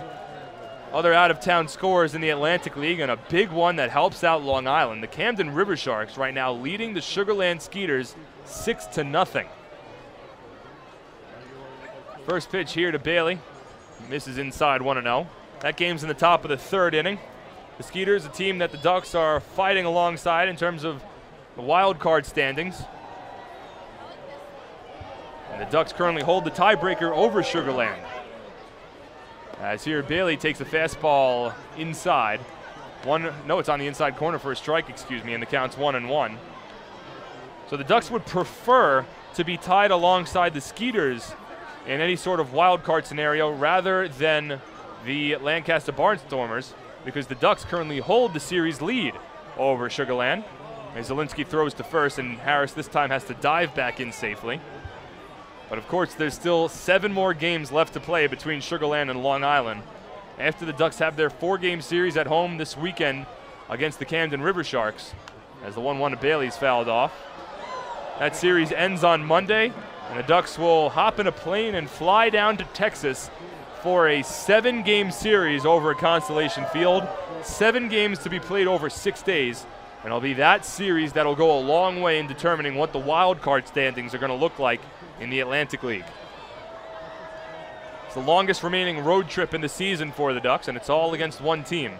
As Bailey here lifts the 1-2 to fairly deep right field. Over his tie right, he makes the catch, and that retires the side. So for the 3rd consecutive inning, the Ducks spoil a base hit. No runs on, 1 hit, no errors, and 1 runner left on base. Patriots lead 3-0. We'll move to the bottom of the 3rd on the Ducks official YouTube channel, youtube.com/DucksBaseball. Hi, this is right-handed pitcher Josh Lansford, and you're listening to Ducks Baseball on the Ducks official YouTube channel, youtube.com/DucksBaseball. Hi, I'm former Major Leaguer John Franco. Growing up in Brooklyn, I dreamed of playing professional baseball. My dad, a city employee, worked hard so I could live out that dream. The team at MCU is a lot like my dad. They're New Yorkers you can count on, and they'll work hard to help you reach your financial goals. Municipal Credit Union has a full range of financial services that make sense in today's economy. Join today. Call 1-866-JOIN-MCU or visit nymcu.org. MCU, strong, trusted, growing. Hey Ducks fans, stay up to date with Long Island's hometown team by visiting Quack of the Bat, the official blog of the Long Island Ducks. Quack of the Bat will bring Ducks fans beyond the headlines with in-depth feature articles, breaking news stories, game previews, post-game wrap-ups, and so much more. Interact with the team during the entire 15th anniversary season through live chats with Ducks players and exclusive video clips. Check out the blog today at quackofthebat.wordpress.com. Quack of the Bat, the official blog of the Long Island Ducks. Life is better here.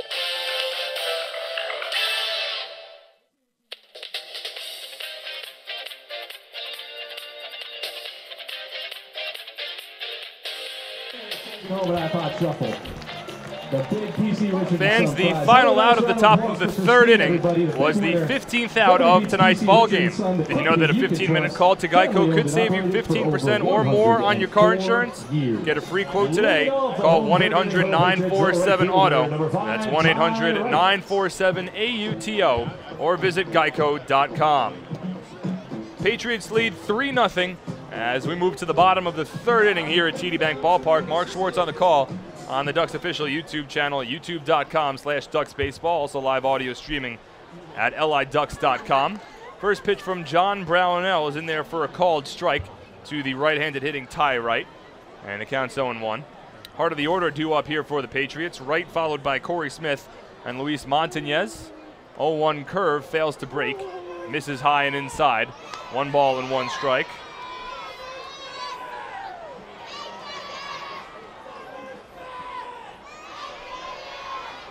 Brownell has allowed 3 runs so far on 5 hits with no walks and 1 strikeout. The 1-1 to right is flown foul. Down the right field line, 1-2. Wright had an RBI single back in the bottom of the 1st inning, scoring Jeff Dominguez from second base and at the time giving Somerset a 1-0 lead. Patriots put up 3 runs in that bottom of the 1st. 1-2 here to Wright, misses upstairs, 2-2. RBI single from Ty Wright, an RBI double from Corey Smith, and then another RBI single from Luis Montañez. Gave Somerset their 3 runs. It's the 3rd consecutive time in this series that the Patriots scored in the 1st inning, as a check swing from Wright and a foul ball down the first base line. Count moves to 2 balls and 2 strikes. But in each of the first 2 games, after Somerset had scored just 1 run in the 1st inning, that was the only runs that they would score in that game. Brownell and the Ducks would certainly like that to remain the case here in the final game of this 3-game series as Wright fists one to shallow left. Dan Lyons ranges back and he makes the catch for out number 1. Third baseman number 15, Corey Smith. So 1 away now in the bottom of the 3rd inning, and that'll bring up the cleanup batter for the Patriots, Corey Smith, who had that RBI double back in the bottom of the 1st inning. Lifted it to right center field, which is where the wind is blowing out. Wind's now picking up a little more here at TD Bank Ballpark, still blowing out towards right center, as the first pitch to Corey Smith is a fastball that misses low and outside 1-0. That's certainly the area to hit here at TD Bank Ballpark. It's the deepest part of the ballpark, as Smith takes a fastball low, 2-0. Straightaway center field's 402. But once you get towards the right center field gap, it's a little deeper, as there's a straight line from the 402 about 20 feet to the right. Smith here grounds the 2-0 to first base. Joe Ashbrodeen fields it cleanly and steps on the bag himself for the 2nd out. So a 3 unassisted, 2 away now in the bottom of the 3rd, and that'll bring Luis Montañez to the plate. Center fielder number 2, Luis Montañez. Montañez has had a very strong series against the Ducks so far.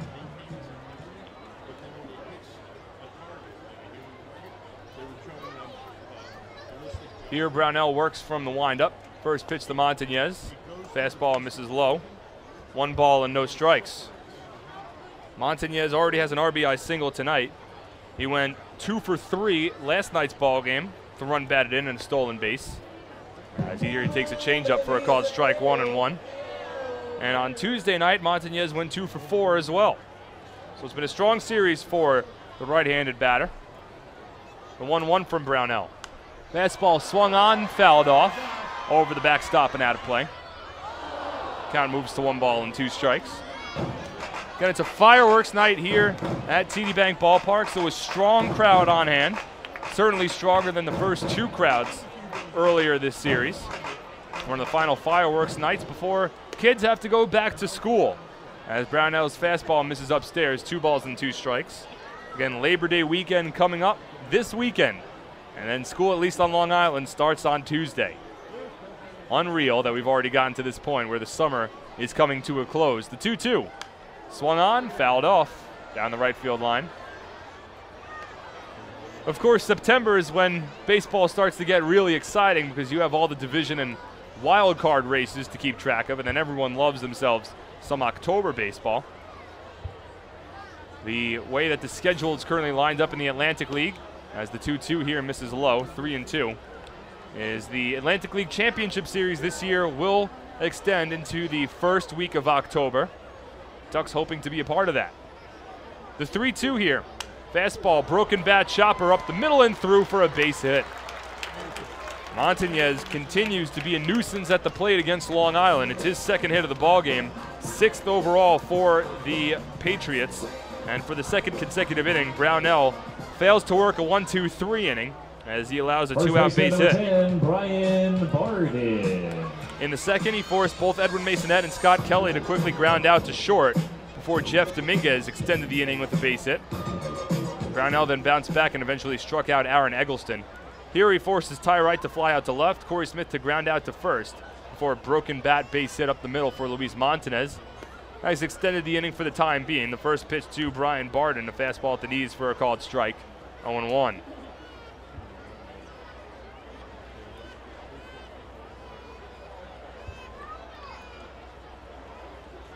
Now from Brownell, swung on and grounded short.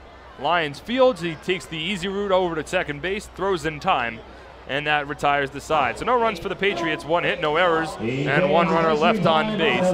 Through 3, Pats lead 3-0 on the Ducks official YouTube channel, youtube.com/DucksBaseball. Hi, this is Joe Ashbrodeen, first baseman, and you're listening to Ducks Baseball on the Ducks official YouTube channel, youtube.com/DucksBaseball. North Shore LIJ, Southside Hospital in Bayshore, is the healthcare heart of our community. We provide outstanding healthcare right here at home, with centers of excellence in cardiology, orthopedics, neurosciences, women's health services, and much more. Experience counts, and North Shore LIJ, Southside Hospital has been around for nearly a century of care. For more information, please call 631-968-3000 or visit us on the web at www.nslij.com. Life without Ducks baseball. Emily, quit texting. James, get off the iPad. Honey, pick a channel. Life with Ducks baseball. Bethpage Ballpark is set. Quacker Jack is ready, and the flock is prepared to defend their title. All we need is you. For game times, promos, and tickets, visit liducks.com. It's a blast. Now that's more like it. Long Island Ducks baseball. Life is better here.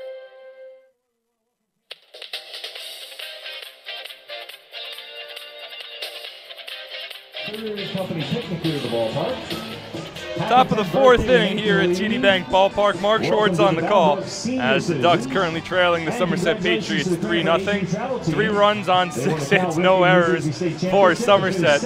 No runs on 4 hits and no errors for Long Island. Matt Zielinski back to the mound as he'll work his 4th inning of work. Zielinski's been strong so far, holding the Ducks in check. Long Island has had at least 1 base hit in each of the first 3 innings, but all 3 times failing to capitalize. The Ducks have stranded 4 base runners so far.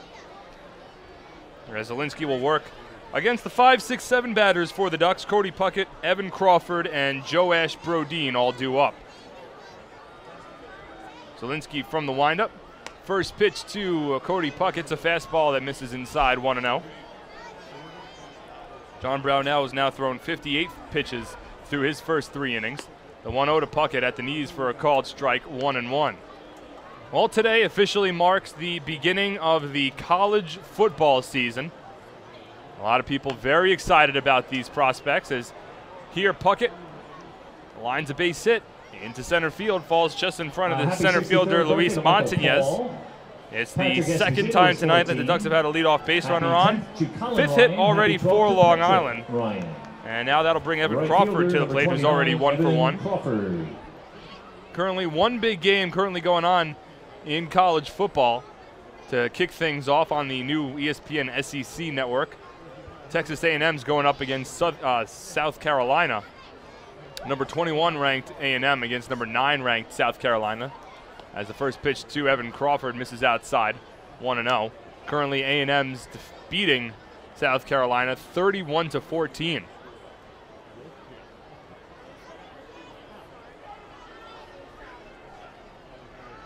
The 1-0 from Zielinski to Crawford, a changeup in there for a called strike. Count moves to 1 ball and 1 strike. Crawford had a base hit his first time up and has continued his hot stretch to begin his career with the Ducks, as here he skies one to deep center. Back goes Montañez towards the warning track at the wall. He makes the, no, he dropped the ball. Montañez dropped the ball, and onto third base goes Evan Crawford. Sorry, onto third base goes Cody Puckett. Crawford arrives safely at second. Well, that ball was hit to straight away center field. Montañez was underneath it. It's ruled an E8. The wind got a hold of that one, kept on carrying it further and further out. Montañez had space to make the catch. He just simply couldn't hold on to it. Carrascalzo's 17. So it's an E8 charged against Luis Montañez, and now the Ducks have runners at 2nd and 3rd with nobody out.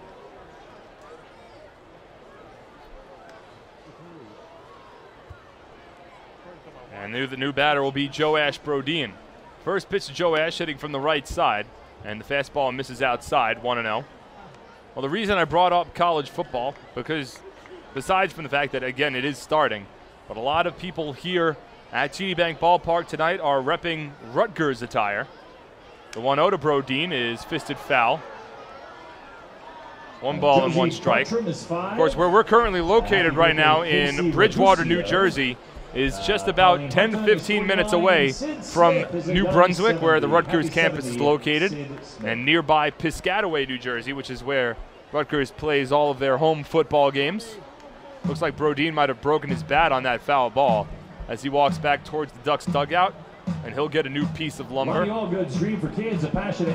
So a broken bat for Joe Ash Brodeen, a 1-1 count with runners at second and third and nobody out in the top of the fourth. But Rutgers does begin their season tonight as they have to travel across the country over to the state of Washington to take on the Washington State Cougars. High expectations for Rutgers football team this year. And again, a lot of Rutgers supporters in attendance at TD Bank Ballpark tonight. That game kicks off at 10 o'clock. Zielinski's working from the stretch. He'll step off momentarily as Puckett leads off of third base and Crawford off of second. Again, it's Joe Ash Brodeen at the plate trying to get the Ducks on the scoreboard. And Zielinski, once again, will step out. Brodeen lined out to third base his first time up on a nice leaping catch made by Corey Smith. It robbed Brodeen of a base hit and an RBI. The 1-1 here misses low and outside. 2 balls and 1 strike. In addition to college football getting underway tonight, it's also more NFL preseason action. Currently the Jets are playing. They're taking on the Philadelphia Eagles, and the Jets are trailing 10-0 with 1:51 left in the second quarter over at Lincoln Financial Field. The 2-1 here is grounded over to short. Masonette will field the long hop. In to score from third base is Cody Puckett. It's an RBI ground out from Joe Ash Brodeen, his 56th run batted in of the season. And the Ducks are on the scoreboard. The score now 3-1. USA, they are the sponsors of tonight's post-game fireworks show. Somerset certainly content on trading a ground out for a run in that situation as their infield played back. The infield will continue to play back now with 1 away, and Jan Vasquez stepping to the plate. Evan Crawford advanced to third base on the play, so he stands 90 feet away from home as the Ducks look to trim this deficit even further. First pitch here to Vasquez, a fastball misses low and outside, 1-0. Again, this is the fourth preseason game for both the Jets and the Philadelphia Eagles, so not a lot of starters playing on either side. Matt Sims getting the start for New York as Vasquez chops one foul down the third base line, 1-1. Not sure if there's really any starters that are playing for the Jets. Looks like Matt Barkley is getting the start for the Eagles, so the Eagles not even starting Mark Sanchez against the Jets, and the Jets not starting Michael Vick against the Eagles. Certainly could have potentially been some storylines had this been a regular season game, but with the preseason, you don't see those guys going up against their former teams. Zielinski's taking his time on the mound. It looks like he's either having some communication issues with the catcher, Kevin Koch, or if he's just taking his time as Vasquez pops the 1-1 up along the infield. Brian Barton calls off Zielinski and makes the catch in fair territory. Just about 15 feet away from home plate. 2 away now in the top of the fourth. And that's a big out for Zielinski. It takes away the potential for an RBI ground out or for a sacrificed fly as Dan Lyons will step to the plate. So Vasquez is 0 for 2. Lyons is 0 for 1. He struck out back in the second inning. One of 2 strikeout victims against Mad Zielinski. 3 runs on 6 hits. And 1 error for Somerset, 1 run on 5 hits, and no errors for the Ducks. Corey Smith plays in at third base, parallel with Evan Crawford, as the fastball to Lyons misses upstairs, 1-0. Rest of the infield for Somerset plays back.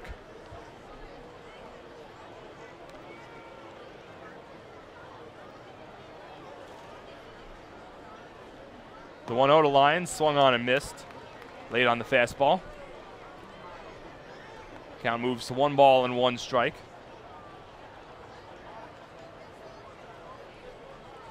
Outfield straight up against Lyons. Not playing too deep. Except for Ty Wright over in right field. As here Lyons fouls off the fastball over the backstop and out of play. Count moves to 1 ball and 2 strikes. Wright has played a pretty deep right field throughout the ball game tonight. Doesn't have a lot of speed, so trying to compensate that with playing a little further back. Here's Zielinski, works from the stretch, the 1-2 to Lyons. Swung on and fouled off. Once again, over the backstop. Off the sweet level. And apparently a fan was able to hold on to it from the reaction of some of these fans underneath. Count still 1 ball and 2 strikes to Dan Lyons, who's trying to get a big 2-out base hit here for Long Island and trim the deficit to 1. The 1-2. Fastball misses high and outside. 2 balls and 2 strikes. Phelan Lentini awaits on deck, hoping for an opportunity. The 2-2 from Zielinski. Fastball swung on, lifted towards right field. Wright was playing back, drifts back a little further, but makes the catch, and that will retire the side. But the Ducks do scratch together an unearned run here in the top of the 4th inning on an RBI ground out from Joash Brodin.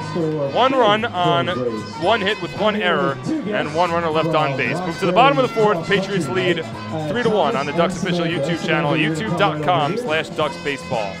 Hey fans, this is pitcher Sean Garceau, and you're listening to Ducks Baseball on the Ducks official YouTube channel, youtube.com/DucksBaseball. Beautify your patio, walkway, driveway, or pool surround with Nicolak paving stones and walls. Nicolak specially formulated paver shield offers extra surface wear protection and color enhancement throughout the thickness of the paver. Paver shield guarantees that your pavers will look great for years to come. Bring home the elegance with Nicolak. Visit the Nicolak Design Center, Sunrise Highway, Lindenhurst, or Nicolak.com. Let Nicolak Pavers, Nicolak Pavers, pave your way. Hey, Duck fans, you want all the latest inside info on your back-to-back Atlantic League champion Long Island Ducks?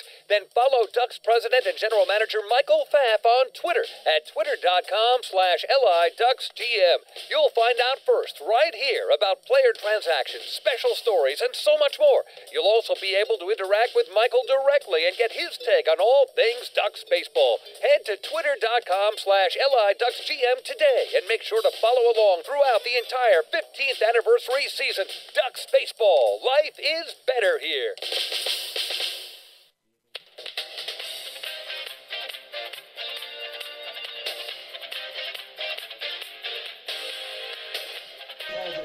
John Brownell back to the mound as we move to the bottom of the 4th inning. The Ducks are on the scoreboard now after an RBI ground out from Joash Brodin. It's now 3-1 Patriots on top. 3 runs on 6 hits and 1 error for Somerset.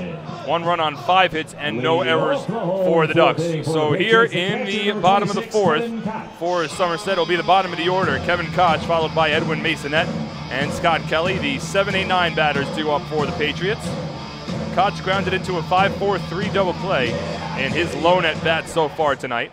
That came back in the 1st inning, where Somerset was certainly threatening. As the first pitch here to Koch misses upstairs 1-0. Patriots put up 3 runs in the bottom of the 1st. They had runners on the corners and just 1 out when Koch stepped up. The 1-0 here. Misses outside, 2 balls and no strikes. Koch grounded into an inning-ending 5-4-3 double play, which helped get Brownell out of danger. And since that point, Brownell has kept Somerset off the scoreboard. Here, Koch lifts one down the left field line, slicing towards the foul pole. Over is Adam Bailey, and it runs it down along the warning track for out number 1. Koch gave that ball a ride, kept slicing towards the foul pole, but it kept carrying as well, and eventually Bailey made the catch at fair territory, right in front of the warning track, maybe about 15 feet in fair territory for the first out. Shortstop number 12, Edwin Masonette. So now Edwin Masonette will step in. Masonette's 0 for 1. He grounded out to short back in the 2nd inning.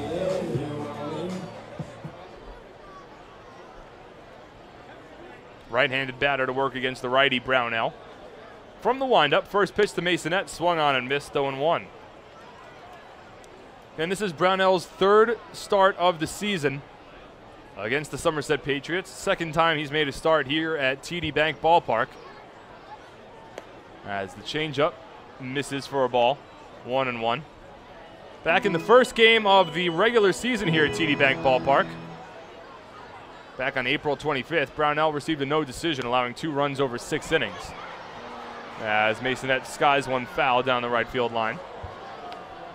That game wound up going 15 innings, an effort which Somerset eventually won 3-2. And then amazingly, Brownell would then make his next start against the Patriots in his last start back on August 23rd. As he went a very long time in between starts against Somerset. As Masonette skies one to center field, over is Phelan Lentini, and he makes the catch in front of the warning track for the second out. That was right in the wind alley here at TD Bank Ballpark, but still not enough juice on it from Masonette. So 2 away, nobody on, bottom of the 4th, and Scott Kelly will step in. Brownell still looking for his first 1-2-3 inning of the ball game. In both the second and the third, he recorded the first 2 outs before allowing a 2-out base hit. In the second, it was to Dominguez, and the third, it was to Montañez. Here, Kelly steps in, looking to extend this inning. Brownell from the windup. First pitch to Kelly, changeup taken in the dirt for a ball, 1-0. But in Brownell's last start, came back at the Duck Pond against the Patriots last Saturday. Took the loss, allowing 5 runs all earned on 7 hits, no walks and 7 strikeouts. The 1-0 to Kelly, bluffed a bunt, took a fastball for a called strike, 1-1. Brownell has not won in his last 3 outings, despite twice working a quality outing in that start.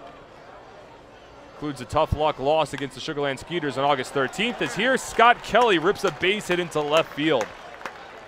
Kelly had struggled mightily against Long Island this season. That's only his 3rd hit and his 23rd at bat against the Ducks. But once again, Brownell can't finish off the inning clean, as the Patriots will have a 2-out base runner. Scott Kelly leads the active team in stolen bases with 16, so he's not the guy you want to put on base in this situation as well. It's the 7th hit already of the ball game for the Patriots, and that'll bring us back to the top of the order and Jeff Dominguez, who's 2 for 2. Brownell will now throw over to first base, and he'll have to remain cognizant of Kelly's speed. Situation here where speed could slow down a ball game. Kelly is 16 of 21 on the base paths this year. He's being held on by Joe Ash Brodeen. And Brownell will throw over yet again. Patriots already with 1 stolen base tonight. Jeff Dominguez stole second on an excellent jump off of John Brownell back in the bottom of the 1st inning. Large lead off of first base for Kelly. Brownell takes his time from the stretch. Runner not taking off as the Ducks use a pitch out. So the Ducks trying to pitch out there and give Jan Vasquez a better opportunity to throw Scott Kelly out at second. Only problem was that Kelly wasn't taking off on the pitch.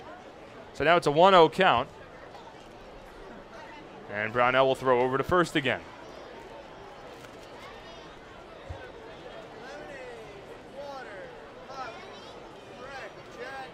This is the 3rd game of a 3-game series between these 2 teams, and the final time that they will meet up in the regular season this year. The 1-0 from Brownell. Fastball swung on, lifted deep left center. Bailey goes back, warning track at the wall. He makes the catch right in front of the fence for the 3rd out. Nicely done by Adam Bailey, and that will retire the side. No runs on 1 hit, no errors, and 1 runner left on base. Through 4, the Patriots lead 3-1 on the Ducks official YouTube channel, youtube.com/DucksBaseball. Hey fans, this is infield Sergio Miranda, and you're listening to Ducks Baseball on the Ducks official YouTube channel, youtube.com/DucksBaseball. James Simmons is going back. He is looking up, and on Bark in the Park Night, that one is gone and reaches a kennel in Central Islip. That was another home run for the Ducks. And Duck fans, what's more fun than a home run that helps the Ducks win a game? How about a homer that helps the community win? Chappie's Funeral Home and the Long Island Ducks have once again teamed up for the Chappie's Home Run Challenge. If the Ducks hit 100 homers this season, Chappie's Funeral Home will donate $5,000 to the Quacker Jack Foundation. So every time a Ducks hitter goes deep this season, watch for the Chappie's Challenge home run count on the scoreboard. And if we reach 100, we're all a winner. Chappie's Funeral Home, where caring for others is a family tradition.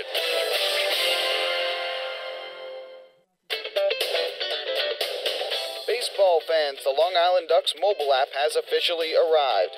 Powered by Clear Vision Apps, it's your one-stop shop for all things Ducks baseball. Buy tickets straight from your mobile device. Receive game status updates with push notifications. Check out up-to-the-minute news and scores and interact with the Ducks on social media. Best of all, it's free. Download the Ducks mobile app today by visiting the App Store on your Apple-powered device or Google Play on your Android-powered device. The Long Island Ducks mobile app, with you wherever you flock to.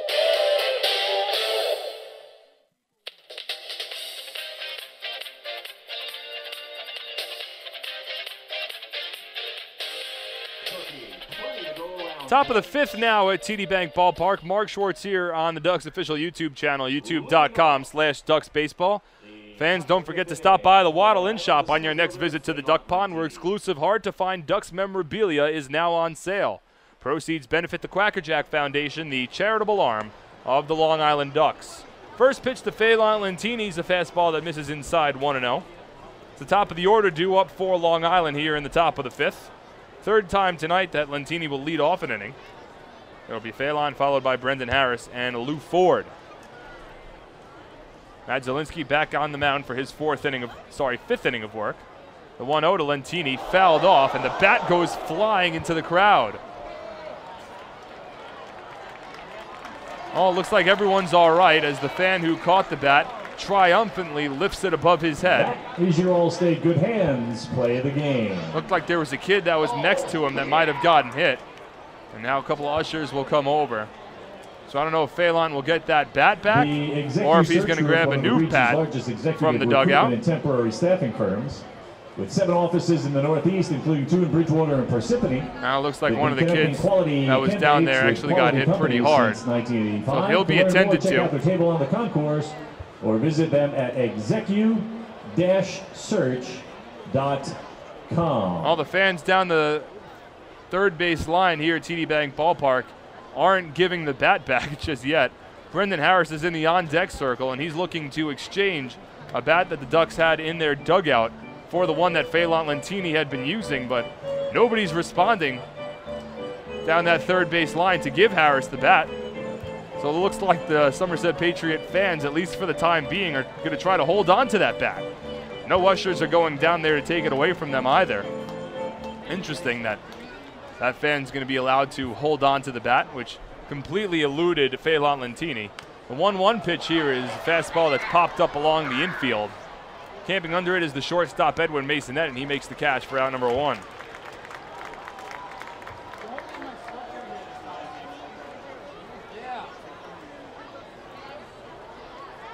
So now Brendan Harris will step to the plate with 1 away, nobody on base here in the top of the fifth. Still no movement from any of the Somerset fans down the third base line to try to give that bat back to the Ducks. Despite a couple of Ducks playing now, it looks like Brandon Bance is asking for that bat back as well. That Somerset fans resilient in not giving it back. Zielinski here from the windup. First pitch to Brendan Harris. Fastball fouled to the backstop, 0-1. Harris is 2 for 2 today, had a base hit into left field in the first, an infield single in the third. His 2 hits currently pacing the Ducks offense. 1 run on 5 hits overall for Long Island, 3 runs on 7 hits, and 1 error for Somerset. The 0-1. Curveball drops in for a called strike, 0-2. Zielinski has pitched well tonight. He's pitched well against Long Island really throughout this season. This is now his 5th appearance, 4th start against the Ducks, as the 0-2 misses outside. 1 ball and 2 strikes. Entering tonight, he had been 2-1 against Long Island with a 3.98 ERA. That includes winning his last start against the Flock back at Bethpage Ballpark. The 1-2 here to Harris is ripped foul down the left field line.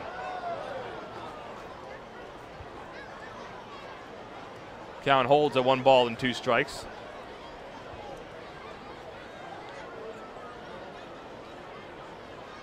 In Zielinski's last start against Long Island, wound up working 6 innings in which he allowed 2 runs, just 1 earned. As Harris checks his swing at the fastball upstairs, didn't go around, and the count moves to 2-2. That was back on August 22nd, last Friday night. 2-2 pitch here from Zielinski, a changeup. This is in the dirt. Harris able to lay off, and the count runs full to 3 balls and 2 strikes.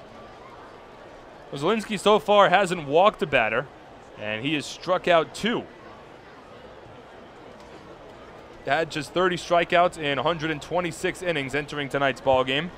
The 3-2 to Harris is swung on and lifted to deep left. Back goes Eggleston. He looks up, and it's off the fence. Harris rounds first. He's heading for second. Throw quickly makes its way back to the infield, and Harris is tagged out. Harris ripped that one off the left field fence. Eggleston played it perfectly, got the ball back along the infield quickly. His accurate throw to second base. Scott Kelly was able to apply the tag, and Harris gets credited with a base hit. But it's the second out here in the top of the 5th. Nobody on base, and Lou Ford stepping in. It's a strong throw from Eggleston, a 2-hopper towards second, and the throw beat Harris by a considerable margin. Kelly had to momentarily come off the bag to field the throw, and then dove back towards the bag as Harris dove head first. Both players converged, and Kelly was able to apply the tag in time for the second out. As the first pitch here to Lou Ford misses outside, 1-0. So Brendan Harris is now 3 for 3 today. But on the 7-4 putout, he's retired as Lou Ford is robbed of a base hit on a line drive to the first baseman, Brian Barden.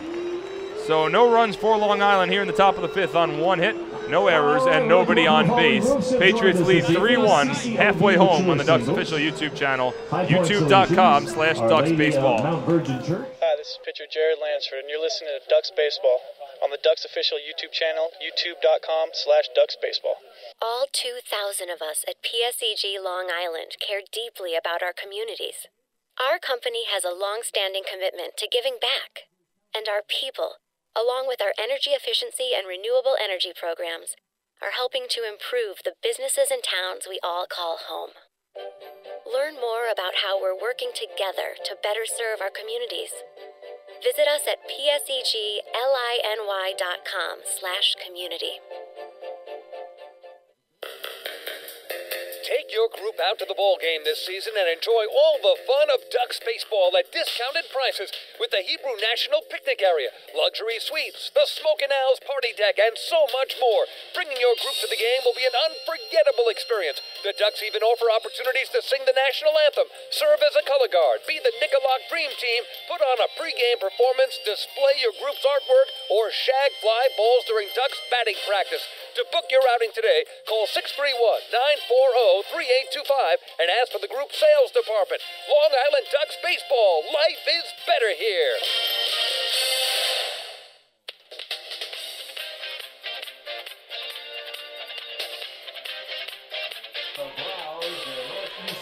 John Brownell back to the mound for Long Island as we move to the bottom of the 5th inning. Halfway through tonight's ball game, the Somerset Patriots leading it over the Ducks 3-1. Mark Schwartz on the call here on the Ducks official YouTube channel, youtube.com/DucksBaseball. Also live audio streaming at liducks.com. 3 runs, 7 hits, 1 error for Somerset. 1 run on 6 hits and no errors for the Ducks. Aaron Eggleston will lead things off for the Patriots here in the last of the 5th. It'll be Eggleston followed by Ty Wright and Corey Smith, the 2-3-4 batters for Somerset. First pitch here to Eggleston is swung on and flied foul down the left field line. Dan Lyons will give it a look. It lands in play, but Lyons wasn't able to get there in time, and the count moves to 0-1. In case you're just joining us, Somerset Patriots took a 3-0 lead in the bottom of the 1st inning on RBI singles from Ty Wright and Luis Montañez, along with an RBI double from Corey Smith. Since that point, John Brownell has settled down nicely and allowed just 3 singles while keeping the Patriots off the scoreboard. As the fastball here to Eggleston misses low, 1-1. In the meantime, the Ducks were able to scratch together a run in the top of the 4th on an RBI ground out from Joe Ashbrodeen after a fielding error from the center fielder Luis Montañez. The 1-1 here to Eggleston's grounded up the middle. Puckett with the backhand across his body. He's throw to first in time. Brett Jody quickly out to argue with the first base umpire. That's Fred DeJesus. Jody is livid. Boy, that one was close. I thought with the naked eye that Aaron Eggleston had beaten that one out down the first base line. I thought that he got there before Cody Puckett's throw got to the bag. Brett Jody not happy. A very quick yet animated conversation with Fred DeJesus. Jody retreats to the dugout, one away here in the bottom of the fifth. And that'll bring Ty Wright to the plate. Jody could not get out of that dugout quick enough to argue with Fred DeJesus, but give credit to Cody Puckett on a fantastic play. It was a sharply hit ground ball up the middle. Puckett ranged to his right, fielded the ball on his backhand, and then a throw a la Derek Jeter as the first pitch fastball to Wright's in there for a strike 0-1. Puckett mid-air, spinning his body with his momentum carrying him towards left field, threw the ball across his body and accurately to Joash Brodin, who had a nice stretch. And in the end, Fred DeJesus said that the ball beat Eggleston hustling down the first base line as the changeup misses to Ty Wright and the count's 1-1. So it's a call that works out in favor of the Ducks. Highlight reel defensive play made by Cody Puckett. The 1-1 here. Wright offers at a bunt, trying to top it down the third base line, and the count moves to 1-2. Brendan Harris was playing back at third base, so Wright trying to catch him off guard. Just flat out missed on the bunt attempt. Brownell quickly from the windup, the 1-2. Fastball spiked in the dirt, and that bounced up and hit Jan Vasquez in a spot where he preferred not to be hit. So the umpire, Joe Cruz, will walk the ball out to Brownell and give Vasquez a couple of seconds to catch his breath and collect himself. A little bit of movement in the Ducks bullpen down the left field line. Brownell working in his fifth inning right now, but his pitch count has remained pretty economical. He's only about to throw his 78th pitch. After a tumultuous bottom of the first inning, Brownell has settled down nicely and has kept the Patriots off the scoreboard since. His pitch count isn't too high. Looks like that might be Rob Whiteneck that's been getting loose down in the bullpen. But it doesn't look like anything's too imminent. There's no catcher down there, just a couple of relief pitchers standing up. The 2-2 here from Brownell.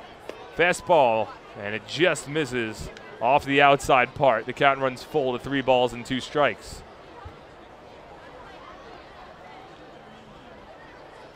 That one just missed as Brownell works from the windup. Payoff pitch fouled off.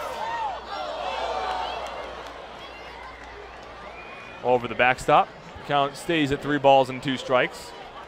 Beautiful evening for baseball here in Bridgewater, New Jersey. Not nearly as humid as it was last night. A little bit more of a breeze, so that has helped temper the temperature. The 3-2 here is grounded over to short. Easy hop for Dan Lyons. His throw to first is in time, 2 away. Third baseman. So it's the 4th consecutive inning now that John Brownell has retired the first 2 batters. But each of the last 3, after getting the first 2 out, he's allowed a 2-out base hit. And now he'll once again look for his first 1-2-3 inning of the ball game as Corey Smith steps in. Cleanup batter for the Patriots tonight. He's 1 for 2. RBI double in the first inning, grounded out on 3 unassisted in the third. First pitch from Brownell to Smith. Fastball misses low, 1-0.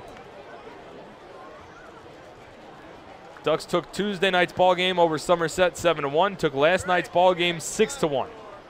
The 1-0 here to Smith is swung on and skied to shallow right. Crawford races in. He's under it, has time, and makes the catch to retire the side. So John Brownell works his first 1-2-3 inning of the ballgame. Through 5, Patriots lead 3-1 on the Ducks official YouTube channel, youtube.com/DucksBaseball. Hey fans, this is outfielder Phelan Lentini, and you're listening to Ducks Baseball on the Ducks official YouTube channel, youtube.com/DucksBaseball. Hi, I'm former Major Leaguer John Franco. Growing up in Brooklyn, I dreamed of playing professional baseball. My dad, a city employee, worked hard so I could live out that dream. The team at MCU is a lot like my dad. They're New Yorkers you can count on, and they'll work hard to help you reach your financial goals. Municipal Credit Union has a full range of financial services that make sense in today's economy. Join today. Call 1-866-JOIN-MCU or visit nymcu.org. MCU, strong, trusted, growing. Hey, Ducks fans, the official hotel of the Long Island Ducks is the Upsky Long Island Hotel in Hauppauge. It's centrally located on the north shore of Long Island and offers a home away from home for both business and leisure guests. The Upsky Long Island Hotel features an indoor pool, 24-hour business center, a fitness center, and complimentary Wi-Fi in all guest rooms. Enjoy the contemporary American cuisine at the Fountain Grill restaurant or grab a quick bite to eat at Cafe Pronto. Best of all, it's only minutes from Bethpage Ballpark. The Upsky Long Island Hotel, the official hotel of the Long Island Ducks. Call 231-1100 today. That's 631-231-1100.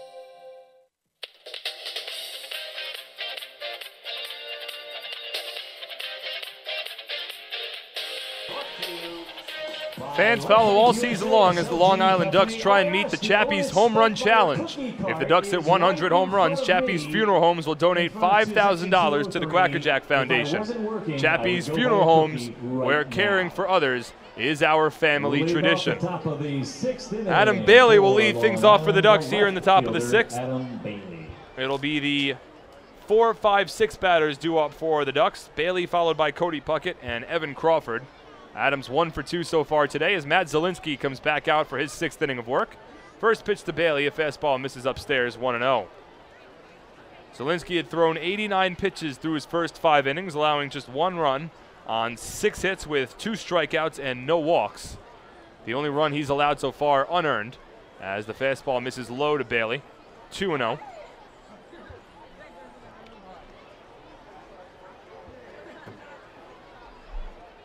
Lone run of the ball game for the Ducks came on an RBI ground out from Joash Brodin in the top of the 4th inning. The 2-0. Check swing, and fastball's in there for a strike regardless, 2-1. That Joash Brodin RBI ground out came after the center fielder Luis Montañez dropped a fly ball to very deep center field off the bat of Evan Crawford. That helped move batters to base runners to 2nd and 3rd before Brodin's RBI ground out brought Cody Puckett home. Here Bailey tops one foul and the count runs even to 2 balls and 2 strikes.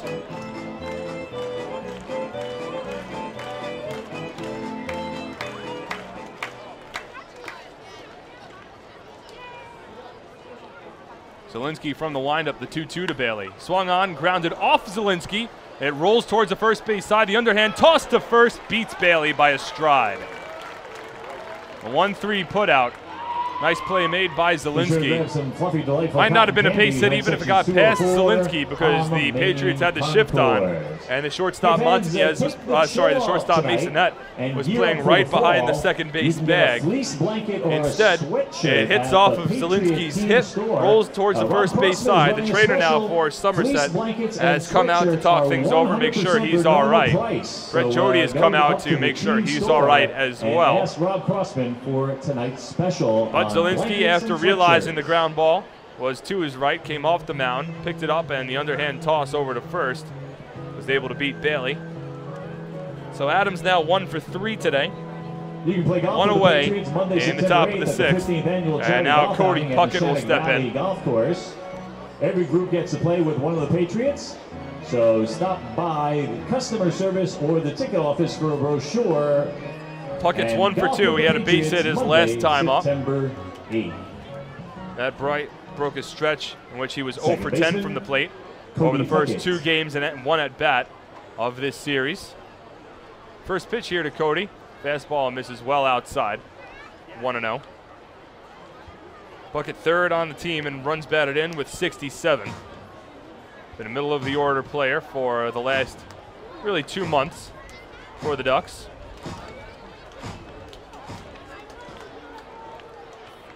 The 1-0. Fouled off to the backstop. 1 ball and 1 strike now.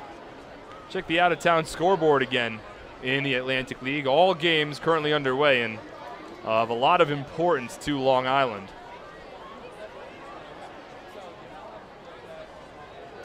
All games still currently active as Zielinski works from the windup here. The 1-1 to Puckett. Curve ball in there for a called strike. 1-2. Currently, the Lancaster Barnstormers are leading the Bridgeport Bluefish 4-1 in the top of the 6th inning. Score that does not help out the Ducks as they trail Lancaster by 2 games in the wild card standings. Barnstormers looking to sweep the Bridgeport Bluefish as the fastball here is on the inside corner for a called third strike. I've got Lunder back. That's the 3rd strikeout of the ball game for Matt Zielinski. 2 out, nobody on, top of the 6th. And Evan Crawford will step in. 1 for 2 so far today. Speed pitch located in the family fun zone. Other out-of-town scores, the Camden River Sharks still leading the Sugarland Skeeters, now 6-2 in the bottom of the 5th inning over at Campbell's Field in Camden, New Jersey. As Crawford swings and fouls off the first pitch fastball 0-1. And the York Revolution are now on top of the Southern Maryland Blue Crabs, 3-1 in the top of the 6th. The Ducks should be rooting for the Revolution to win the second half of the Freedom Division, because if York were to win the second half, as Crawford takes a changeup upstairs, 1-1. If York were to win the second half, then that would potentially mean that there could be 2 wild card spots. That's assuming the Somerset Patriots are able to hold on to their 5-game lead in the Liberty Division. Crawford cranks one to deep center field, turns Montanez around. He's still able to make the catch to retire the side. Hard hit from Crawford, but a better defensive play from Luis Montanez. No runs, no hits, no errors, and nobody on here in the bottom of the 6th, top of the 6th inning. Move to the bottom half of this frame with the Patriots on top 3-1 on the Ducks official YouTube channel, youtube.com/DucksBaseball. Hi, this is Adam Bailey, and you're listening to Ducks Baseball on the Ducks official YouTube channel, youtube.com/DucksBaseball. Few places on Earth offer the charm and excitement of Fire Island. At Fire Island Ferries, located conveniently at 99 Maple Avenue in Bay Shore, they offer convenient travel to Fire Island 7 days a week. Fire Island is quickly becoming a top destination for families of all ages. Experience the informal, carefree communities, the dazzling night scene, enjoy fine dining, or climb to the top of one of the tallest lighthouses in the United States. But there's only one way to get there, by calling Fire Island Ferries at 631-665-3600 today. For fare and scheduling information, please visit fireislandferries.com.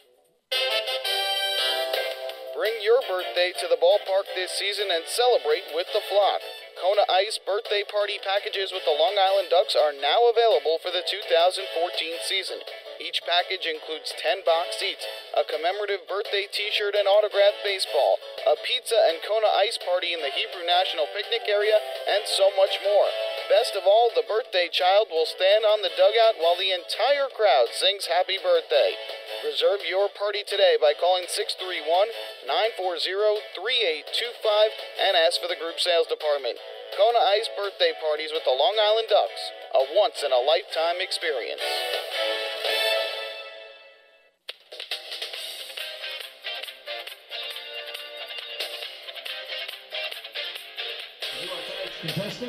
John Brownell back to the mound for Long Island as we move to the bottom of the 6th inning. Mark Schwartz here on the call on the Ducks official YouTube channel, youtube.com/DucksBaseball. 3-1 the Patriots lead, 3 runs on 7 hits and 1 error for Somerset. 1 run on 6 hits and no errors for the Ducks. Here in the bottom of the 6th, it'll be Luis Montanez followed by Brian Barden and Kevin Koch due up. The 5, 6, 7 batters in the order for the Patriots. First pitch here to Montanez. Curveball misses upstairs, 1-0. Brownell coming off the heels of his first 1-2-3 inning of the ball game. Kept his pitch count economical. While his counterpart tonight, Matt Zielinski, has needed 101 pitches to get through 6. Here the fastball is fouled off down the left field line. And the count moves to 1-1. We need your customer service at this moment.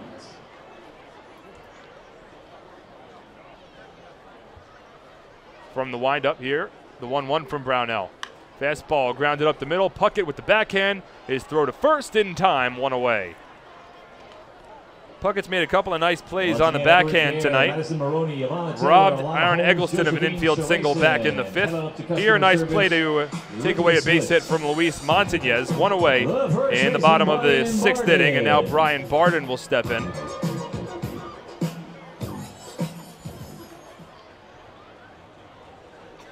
Barden so far tonight's 0 for 2, reached on a fielder's choice in the 1st inning, grounded out to short in the 3rd. First pitch from Brownell, curveball, misses outside, 1-0. And the only 3 runs that Somerset has scored tonight has came back in the first inning. They had 3 runs on 4 hits against Brownell. The 1-0 here. Fastball misses outside. 2 balls and no strikes. It was an RBI single from Ty Wright, which got the scoring started, followed by an RBI double from Corey Smith and another RBI single from Luis Montañez, put the Patriots in front 3-0, as the fastball here is in there for a called strike. 2 balls and 1 strike now. Ducks' lone run came in the top of the 4th on an RBI groundout from Joe Brodeen. Here Brownell's about to throw his 89th pitch of the ball game, and the fastball is sky to shallow right. Cody Puckett races out. In comes Evan Crawford. He makes the catch for out number 2. 7th inning fun bunch, please go to customer service. The Q Pharma 7th inning. Again, since that first inning, Brownell has only allowed 3 singles scattered over the last 4 2/3 now. As Brownell looks for his second consecutive 1-2-3 inning, Kevin Koch will step to the plate. He's 0 for 2 so far today. Grounded into a double play in the first, flew out to deep left field in the 4th. First pitch from Brownell. Curveball grounded fair down the first base line. Joe Brodeen dove, wasn't able to stop it. That'll roll all the way to the corner. Crawford into the Somerset bullpen as Koch rounds second, heading for third. The relay throw from Cody Puckett's not in time. It's a 2-out triple from Kevin Koch, the catcher for the Patriots tonight. His first triple of the season. And the Patriots now have a runner in scoring position for the first time since the first inning. A 2-out triple, and Edwin Masonette will step in.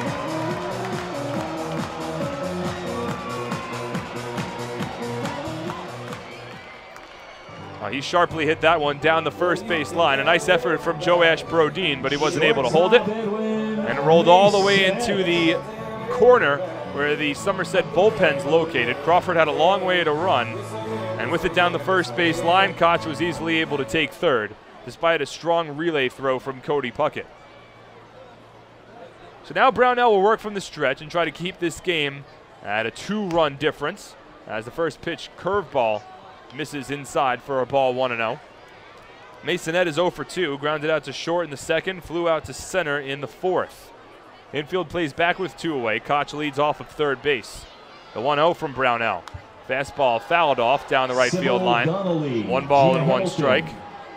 Donna Labrunda and Vanessa Ryan at customer service. Sybil Donnelly, Gina Hamilton, Donna Labrunda, and Vanessa Ryan. Outfield plays straight up against Masonette, who has 4 home runs on the season alongside 20 runs batted in.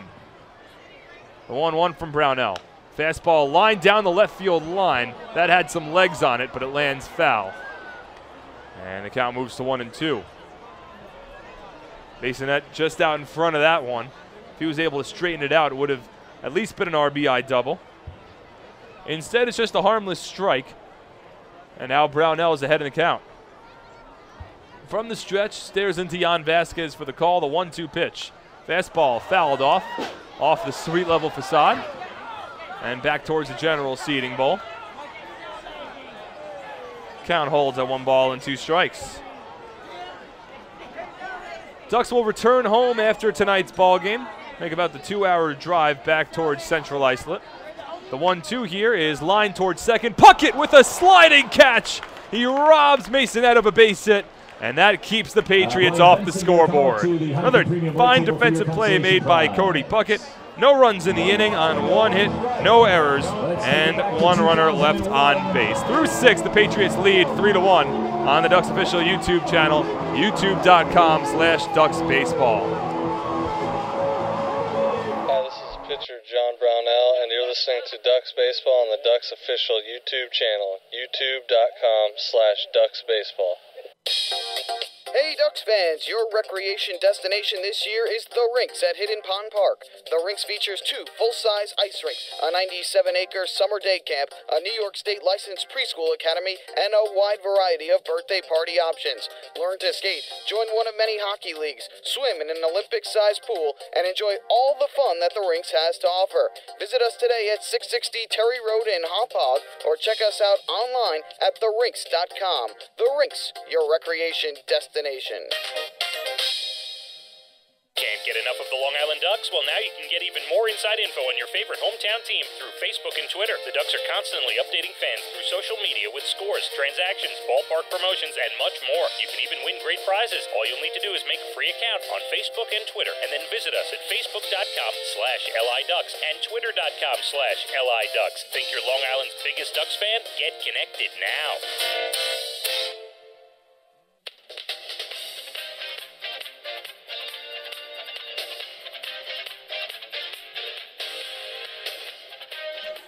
New pitcher in the ball game for the Somerset Patriots as we move to the top of the 7th inning. Mike DeMark is the new pitcher. Matt Zielinski's day is done. We'll get you his line in just a moment. Fans chill out with a cold cup of Hampton Coffee Company Gourmet Iced Coffee, available at Bethpage Ballpark concession stands during home games. Hampton Coffee is the preferred coffee of the Long Island Ducks. Visit HamptonCoffeeCompany.com or visit their cafes in the Hamptons. So Mike DeMark enters the ballgame as Matt Zielinski's done after 6 innings.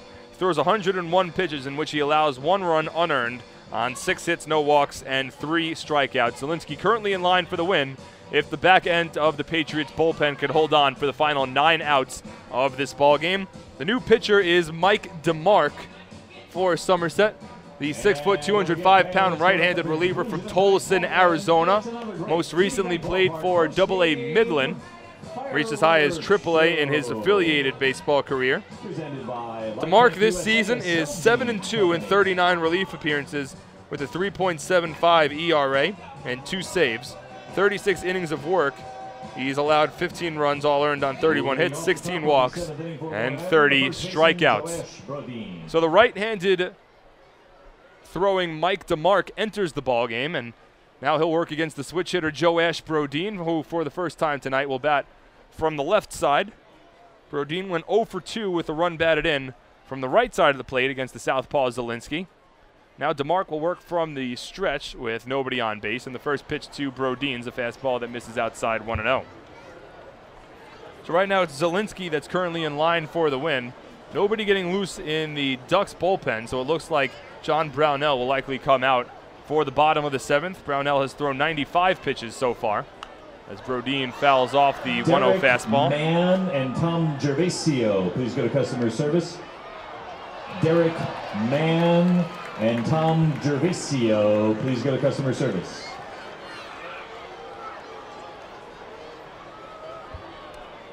DeMark settles in, works from the stretch. The 1-1 to Brodeen. Curveball ripped into right field for a base hit.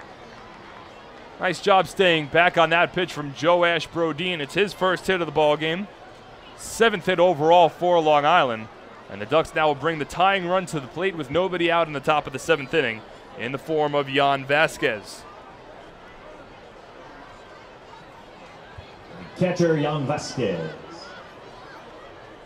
So Brodeen's now 1 for 3. Vasquez is 0 for 2.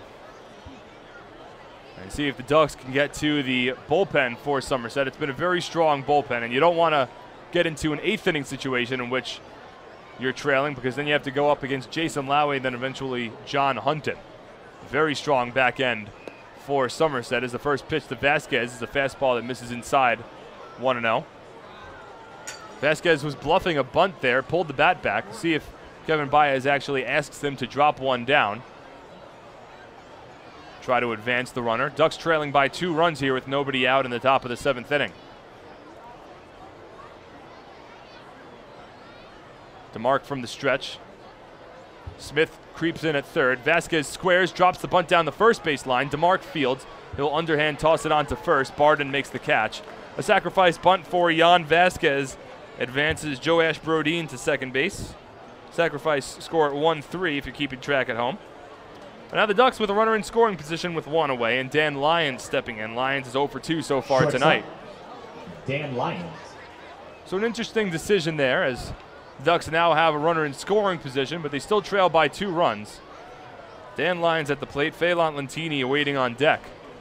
3 runs on 8 hits and 1 error for the Patriots, 1 run on 7 hits, and no errors for the Ducks. Brodeen off of second base, first pitch to Lyons. Fastball swung on, blooped, shallow right, and that's going to drop in for a base hit. Brodeen rounds third. He will come home and score. Lyons arrives sliding safely at second base with an RBI double. 33rd run batted in of the season for Dan Lyons, and the Ducks now trail 3-2 in the top of the 7th inning. A big hit there for Dan Lyons, his first hit of the ball game. But the strategy works out just as it was planned by Kevin Baez. The sacrifice bunt advances Brody into second, and he's easily able to score on the double from Lyons. So now the tying run leads off of second base, with the top of the order due up for the Ducks. First pitch to Phelan Lentini's in there for a strike, 0-1. Lyons didn't try to do too much with that one. Soft swing, and just flared it down the right field line. It stayed fair, and with Lyons' speed, he was able to make it over to second base. Ty Wright was playing back, so he had a long ways to cover to get to that ball. The 0-1 here to Lentini. Check swing on the fastball and misses inside, and the count runs even, a 1-1. So Long Island has stayed in this ball game despite allowing 3 runs in the bottom of the first inning. Brownell struggled mightily in that inning, but since that point has kept Somerset off the scoreboard. The 1-1 to Lentini. Swung on and lifted to deep right field. Slicing foul, and it will land out of play. The count moves to 1-2.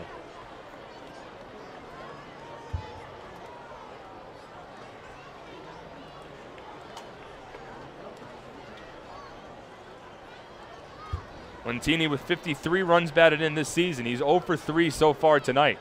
Had 2 hits in last night's ball game. Looking for his first of the ball game tonight. The 1-2.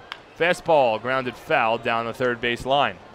Lentini sitting dead red fastball there. It was a little out in front. And the count holds at 1 ball and 2 strikes. A little more movement in the Ducks bullpen. Still nothing just yet. Nobody's exactly throwing, but some stretching from varied amount of relief pitchers down there. The 1-2 from DeMarc. Changeup taken in the dirt. It briefly gets away from Koch. But Dan Lyons did not run initially when that ball hit the dirt, and it didn't get far enough away to entice Lyons to advance over to third base. So no harm done there, just the ball. And the count moves to 2-2. Long Island looking to tie up this ball game. Both teams have 8 hits tonight. It's the final game of this 3-game series and the final meeting between the Ducks and the Patriots in the 2014 regular season. Lyons off of second. DeMarc from the stretch. The 2-2 to Lentini. He's a changeup, misses in the dirt. Koch couldn't find it initially, but again, it didn't bounce too far away from him. So Lyons holds at second. The count has now run full to 3 balls and 2 strikes. First base is unoccupied. And you have Brendan Harris awaiting on deck. Harris is 3 for 3 so far tonight. So these are the batters that the Ducks want up in this situation. DeMarc, the righty, works from the stretch, checks Lyons at second, the 3-2. Swung on and grounded foul. Down the third base line, Lentini able to stay alive.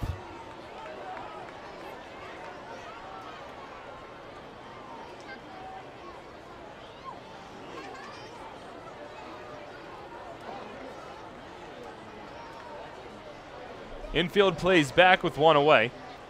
Outfield straight up against the Ducks' leadoff batter. First-year Duck, second year in the Atlantic League. The 3-2 to Lentini. Curveball misses upstairs, ball 4. It's the first walk drawn by the Ducks tonight, and fans, that's another Municipal Credit Union walk with a purpose. Every time a Ducks batter walks, the Quackerjack Foundation wins. So now excellent speed along the base paths for Long Island, as the relief pitcher Mike DeMarc has come in and struggled so far here in the top of the 7th. You have Lyons off of second, now Lentini off of first, and the former big leaguer Brendan Harris at the plate. He is 3 for 3 so far tonight and has an opportunity where a base hit could potentially tie up this ball game. Infield now moves to double play depth. First pitch to Harris, fastball outside corner for a called strike, 0-1. The middle infielders, Scott Kelly at second, Edwin Masonette at short, both dancing behind lines to try to keep him honest towards the second base bag. At first base, Brian Barden playing behind Lentini.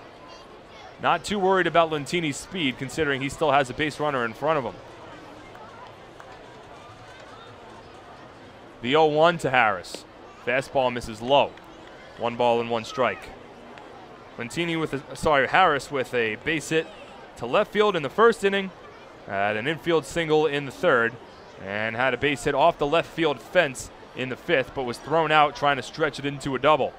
3 for 3 this evening.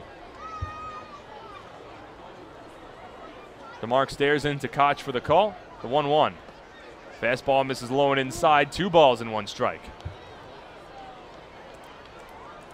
So far, the only damage done by Somerset came in the first inning. It's the same story we saw in the first 2 ball games of this series, where the Patriots put up a run in the first inning both Tuesday and Wednesday night, but failed to add more later in the ball game. The 2-1 here to Harris. Misses outside, ball 3.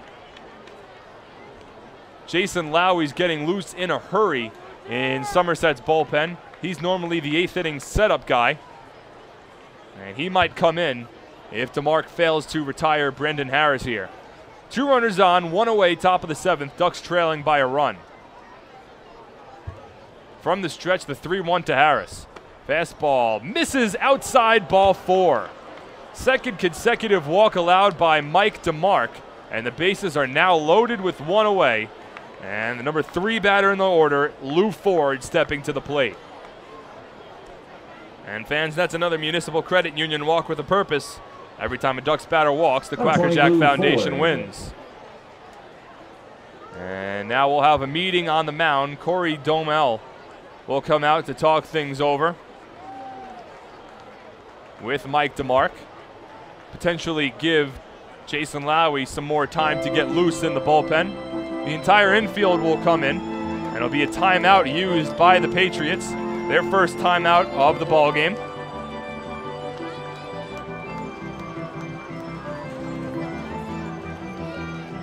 Fans, remember that after tonight's ball game, the Ducks return home for a 4-game series against the Camden River Sharks starting tomorrow. First pitch at Bethpage Ballpark scheduled for 7:05. Gates will open at 6:05 as the first 1,500 fans in attendance will receive Ducks water bottles, courtesy of the Alzheimer's Foundation of America. The promotions continue on Saturday with a post-game pyrotechnico fireworks extravaganza presented by IUOE Local 138. And then, of course, on Sunday, it's a Sunday Family Fun Day where fans are welcome onto the field before the game for an autograph session with the entire team. And after the game, kids and kids at heart are welcome to run the bases courtesy of Bethpage Federal Credit Union. A lot of additional promotions on Sunday as well, as the first pitch from DeMark to Lou Ford is a fastball that misses outside, 1-0. Also, it's Jewish Heritage Night at the ballpark with commemorative drawstring bags handed out to the first 1,500 fans, presented by the Chabad Jewish Centers of Long Island. And also Wow Wow Wubsy from the Nick Jr. TV show Wow Wow Wubsy will be in attendance. As the fastball here to Ford misses out. No, it's on the outside corner, for a strike, 1-1. And in addition to all of that, it'll be movie night at the ballpark as The Sandlot will be aired on the Ducks Vision scoreboard after the ball game. The 1-1 here from DeMark to Ford is swung on and missed. 1-2. Slider there from DeMark got Ford out in front. And here's a huge pitch coming up in this ball game. The bases are loaded. The Ducks trailing by 1 run. And the man they want at the plate is currently standing in the right-handed batter's box, Lou Ford. Lyons off of third, Lentini off of second, Harris off of first. The 1-2 pitch to Ford. Fastball just misses low and inside. Now to run the count even at 2-2. Jason Lowey continues to get loose in the Somerset bullpen. He's been getting loose for a while, so I'd imagine he's ready to go. And this could be the last batter that DeMark faces either way. You have the left-handed hitting Adam Bailey awaiting on deck. The 2-2 to Ford. Misses low, and it gets away from the catcher Koch. Lyons will score from third, and we have a tie ball game. A wild pitch from Mike DeMark. Lyons scores, and we're all tied up at 3 here in the top of the 7th inning. On to third base goes Phelan Lentini, and on to second goes Brendan Harris. So after DeMark was ahead in the count 1-2, the count is now run full, but a wild pitch that gets away from the backup catcher Kevin Koch has scored a runner from third. We're all tied up at 3 here in the 7th inning. That means that Matt Zielinski will now receive a no decision tonight, as his bullpen has failed him here in the 7th inning. The 3-2 to Ford is swung on and missed, strike 3. A missed opportunity there for Lou, as he could have potentially given the Ducks the lead with a ball hit to the outfield. Instead, DeMarc works back to strike out Ford. Nonetheless, the damage is done in the at-bat as Lions scores on a wild pitch. We're all tied up at 3. Now Long Island looking to take their first lead of the ball game. Adam Bailey will step in, and we'll see what the Patriots decide to do with first base unoccupied and a left-handed hitting Bailey at the plate. The righty Puckett awaiting on deck. Looks like they will decide to pitch to Adam Bailey. Lentini off of third, Harris off of second. First pitch to Bailey, a fastball in there for a called strike, 0-1. Bailey is 1 for 3 today, but he has been very strong at the plate as of late. Has at least 2 hits in his last 4 games. Over that span, also scoring 3 runs and driving home 6. Had an RBI, 2-run single in the top of the 9th inning of last night's ball game. The 0-1 here to Bailey. Misses low. 1 ball and 1 strike. And Matt Zielinski now will receive the no decision. He allows 1 unearned run over 6 innings. But the Ducks have put up 2 runs here in the top of the 7th to tie up the ball game. John Brownell looking poised to come back to the mound for the bottom of the 7th, hoping that Long Island can give him a lead. The 1-1 to Bailey is fouled off down the left field line, and the count moves to 1-2. A big opportunity with 2 out here for Adam Bailey to give the Ducks the lead. Always tough going up against the back end of the bullpen for the Patriots.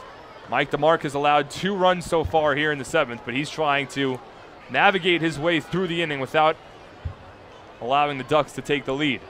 The 1-2 to Bailey. Swung on and lined down the right field line, but that's going to land foul. Bailey just out in front of the changeup. Nearly would have been a 2-run double. Instead, it's just a harmless foul ball, and the count holds at 1-2. Bailey with 78 runs batted in this season. That's tied with Lou Ford for both the team lead and tied with Chad Tracy as well for second most in the Atlantic League behind Cole Garner of Lancaster, who has 83. A 1-2 to Bailey. Fastball misses low, and a nice block made by Koch. That holds Lentini at third base, and the count runs even. Cody Puckett awaits on deck. He's 1 for 3 tonight with a run scored. But Adam Bailey has been a little more dangerous, especially as of late. The infield has a shift on against Bailey.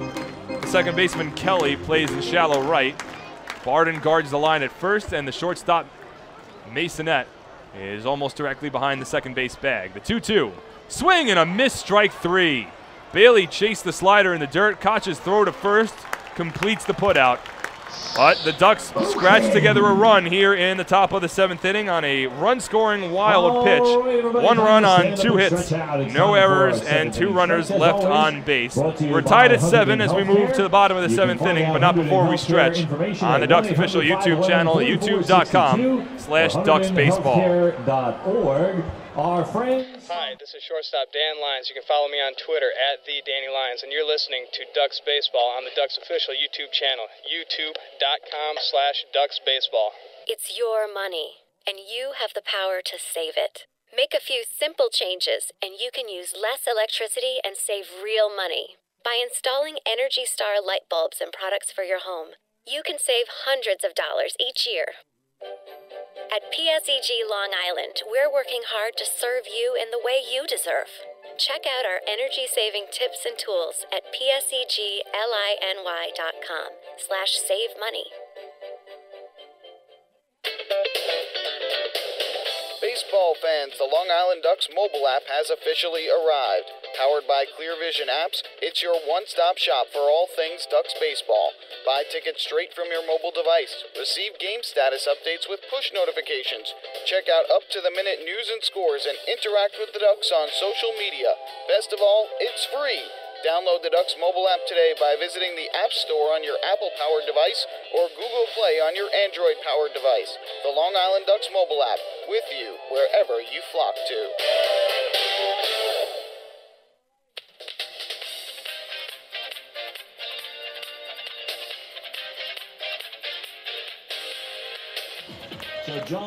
Bottom of the 7th inning now at TD Bank Ballpark. Mark Schwartz on the call, and the Ducks have tied up this ball game at 3. 2 runs in the top of the 7th inning off of the relief pitcher Mike DeMark has evened up this ball game. John Brownell back to the mound for his 7th inning of work as he works here against the 9-1-2 batters for the Somerset Patriots.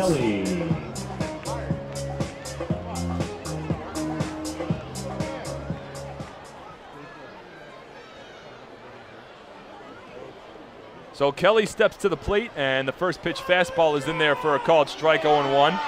Brownell would throw 95 pitches through the first 6 innings. So he comes back out for his 7th inning of work. And he's used to going long outings as the curveball here misses outside to Kelly. 1 ball and 1 strike.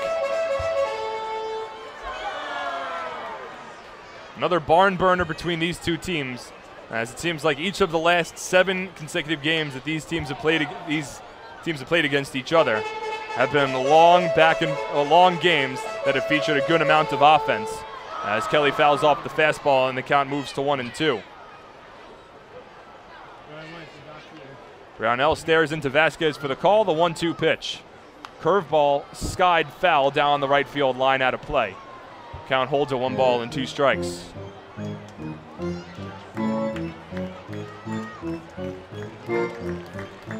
An RBI double from Dan Lyons, who eventually scores from third on a wild pitch in the top of the 7th inning, has evened this ball game at 3. Brownell from the windup here, the 1-2 fastball misses upstairs. 2 balls and 2 strikes.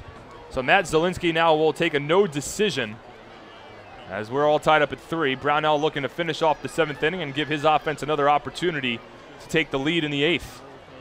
The 2-2 from Brownell. Fastball just misses outside. Vasquez tried to frame it for the home plate umpire Joe Cruz, but Cruz wasn't biting and the count runs full. Kelly's 1 for 2 today. He had a base hit back in the 4th inning his last time up. The payoff pitch. Fastball popped up along the infield. Foul territory, first base side. Brodeen's underneath. He makes the catch for out number 1.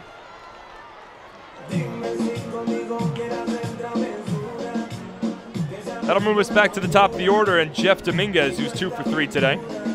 Again, Brownell allowed 3 runs on 4 hits in the bottom of the 1st inning against Somerset. But since that point, over his last 5 1/3 now, he's allowed just 4 hits without allowing a run, and only 1 time allowing a runner into scoring position. First pitch here to Dominguez, a curveball misses outside, 1-0. That lone runner in scoring position came in the bottom of the 6th inning with 2 out. Kevin Koch tripled down the right field line. As the 1-0 here to Dominguez is skied to shallow left. Bailey races in, and he makes the catch for out number 2. So in that bottom of the 6th, Koch tripled down the right field line, but then Edwin Masonette lined out to second base on a great sliding catch made by Cody Puckett. That saved a run and kept the Ducks within 2, and that'll turn out to be a pretty big play in this ball game, as the Ducks put up 2 runs in the next half inning to tie up the game, and now Brownell looking for another 1-2-3 inning to try to give the Ducks offense another opportunity. First pitch here to Aaron Eggleston's a fastball that misses low, 1-0. Eggleston's 0 for 3 tonight in his return to the lineup, and the first time that Eggleston's playing since July 13th against the Sugar Land Skeeters. The 1-0 from Brownell. Fastball line to left. Over is Adam Bailey towards the warning track. He makes the catch, and that retires the side. Another 1-2-3 inning worked by John Brownell. A quick one at that. And through 7 innings, we're all tied up at 7 on the Ducks official YouTube channel, youtube.com/DucksBaseball. Hi, this is manager Kevin Baez, and you're listening to Ducks Baseball on the Ducks official YouTube channel, youtube.com/DucksBaseball. Beautify your patio, walkway, driveway, or pool surround with Nicolak paving stones and walls. Nicolak's specially formulated paver shield offers extra surface wear protection and color enhancement throughout the thickness of the paver. Paver shield guarantees that your pavers will look great for years to come. Bring home the elegance with Nicolak. Visit the Nicolak Design Center, Sunrise Highway, Lindenhurst, or Nicolak.com. Let Nicolak Pavers, Nicolak Pavers, pave your way. Life without Ducks baseball. Emily, quit texting. James, get off the iPad. Honey, pick a channel. Life with Ducks baseball. Beth Beach Ballpark is set. Quacker Jack is ready, and the flock is prepared to defend their title. All we need is you. For game times, promos, and tickets, visit liducks.com. It's a blast. Now that's more like it. Long Island Ducks baseball. Life is better here.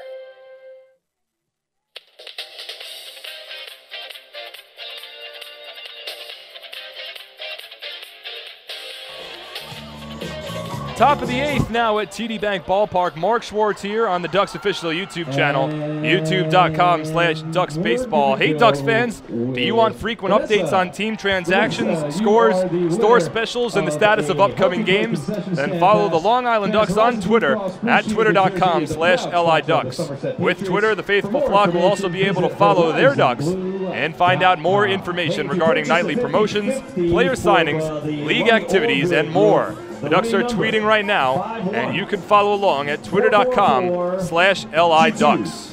Once again, that winning number 5-1-4-4-4-2-2. So here in the top of the 8th inning, there'll be a new pitcher on the mound for the Patriots as Jason Lowy enters the ball game. Mike DeMark. Mike DeMark allows 2 runs in his 1 inning of relief in the top of the 7th. And now the right-handed reliever Jason Lowy, who's been very strong this season, will look to keep the Ducks off the scoreboard in the top of the 8th. The 5, 6, 7 batters due up for the flock. Cody Puckett, Evan Crawford, and Joe Ash Brodeen all due up. Lowy from the stretch, and the first pitch fastball is in there for a called strike, 0-1. Lowy, a 5'11", 180-pound right-handed reliever from Atlanta, Georgia. Longtime Somerset Patriot. He's been very strong this season. Works from the stretch with nobody on base. The 0-1 to Puckett. Swung on and fouled off, and Cody's quickly fallen behind 0-2. Lowy in 46 relief appearances this season is 4-1 with a 2.0 ERA. In 45 innings of work, he's allowed just 10 earned runs with 48 strikeouts against 13 walks. It's been an impressive season so far for Lowy. He works from the stretch here against Puckett, the 0-2. Fastball fouled off to the top of the backstop. Puckett able to stay alive. John Brownell has thrown 106 pitches through 7 innings. So while there is some movement in the Ducks bullpen, Brownell very well could come back out for the bottom of the 8th.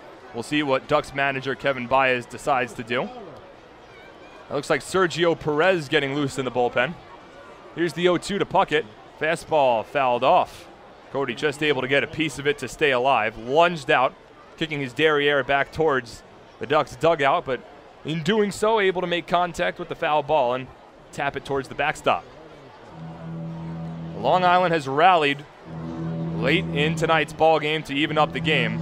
Again, Somerset led 3-0 after a 3-run bottom of the first inning, but since that point, the Patriots have been held off the scoreboard, and the Ducks have came back with 3 unanswered to even up the ball game. The 0-2 here to Puckett, tapped slowly down the first base line. Lowy is not able to apply the tag. Cody Puckett will be safe at first base. It was a ground ball down the first base line. Lowy picked it up himself, and he tried to apply the tag instead of making the easy toss onto first. Lowy's not able to make contact with Puckett, who eludes the tag. And now the Ducks, after an infield single from Cody Puckett, have the go-ahead run leading off of first base. What a blunder there from Jason Lowy. He easily should have had the first out of the inning. All he had to do was pick up the ball and underhand toss it onto first. He would have had plenty of time to record the out. Instead, he tries to apply the tag on Cody Puckett. Fails to do so. Evan Crawford bluffs a bunt, pulls the bat back, and takes a fastball upstairs. 1-0. Crawford tonight is 1 for 3 with a stolen base. We'll see what he decides to do here. Corey Smith creeps in at third base. Over at first, Brian Barden holds on Cody Puckett. Crawford has excellent speed. He squares the 1-0, drops the bunt down fair down the first base line. Koch fields with the barehanded throw to first, and a nice pick made by Scott Kelly. Boy, that was a tough throw from Koch, and Kelly had to make a pick to save a throwing error. Goes down as a successful sacrifice bunt for Evan Crawford. 2-4 on the putout. But he gets the job done and moves Cody Puckett into second base. And now the Ducks have the go-ahead run in scoring position with one away in the top of the 8th inning. Now Joash Brodin will step to the plate. He's 1 for 3 with a run scored and a run batted in. That's from the left side here against the righty Lowy. Switch hitter, better from the left than he is from the right. First pitch to Brodin. Swung on, belted deep right field, but that's going to roll foul. Brodin hopped on top of that first pitch fastball, but was well in front, and it's a foul ball. If that ball had stayed fair, it would have been a long 2-run home run. Brodin had 2 home runs back on Tuesday night against the Patriots, one from the right side of the plate and one from the left. Has 9 home runs overall this season. The 0-1 from Lowy. Changeup taken in the dirt and a nice block made by Koch. He keeps it in front of him. That holds Puckett at second base, and the count runs even to 1-1. Take another look at the out-of-town scoreboard quickly, as all games starting to move towards the latter stages. Sugarland Skeeters are mounting a comeback against the Camden River Sharks as Camden leads by just 1 run in the top of the 7th inning at Campbell's Field. The 1-1 here to Brodin. Fastball misses inside, 2 balls and 1 strike. In the bottom of the 8th inning, the Lancaster Barnstormers are holding on to a 4-1 lead over the Bridgeport Bluefish. And in the bottom of the 8th, over at Regency Furniture Stadium, York Revolution leading the Southern Maryland Blue Crabs 3-1. Here it's a 3-3 ball game, top of the 8th. Brodin swings and belts another one foul down the right field line. Again, Joash well out in front. Crushed it, but foul. And the count holds at 2 balls and 2 strikes. 3 unanswered by Long Island has tied up this ball game. Had an RBI ground out from Brodin in the 4th, an RBI double from Dan Lyons in the 7th, who later scored from 3rd on a wild pitch from the relief pitcher Mike DeMarc. And that's evened us up at 3. The 2-2 here to Brodin. Fastball in there for a called 3rd strike. Fastball paints black on the inside corner. Brodin knew it. Now 2 away here in the top of the 8th, and that'll bring Jan Vasquez to the plate. It's an opportunity to play hero for Long Island. Number 23, Jan Vasquez. And Cody Puckett leads off of second base. He represents the go-ahead run in a tie ball game with 2 out in the top of the 8th.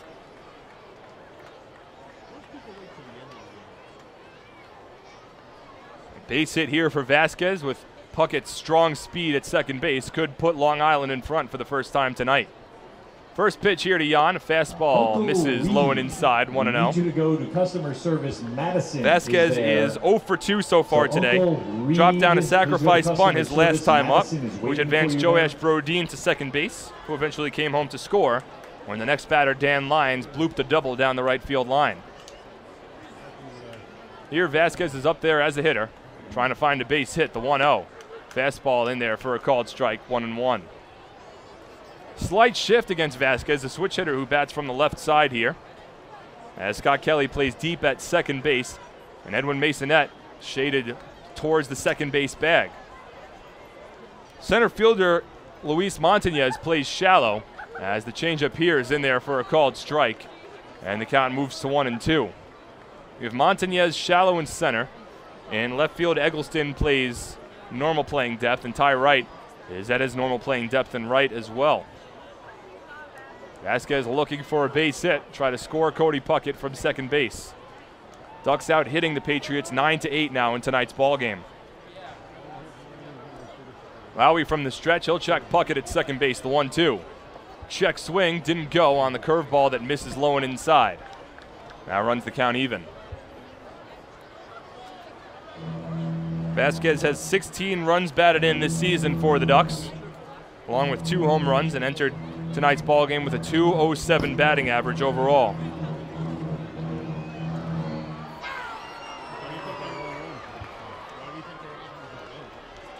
Lowy once again will work from the stretch.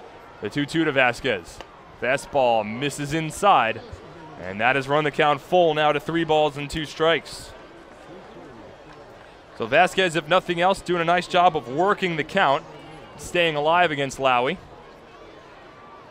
This season, Vasquez is a .208 batter with runners in scoring position and 2 out.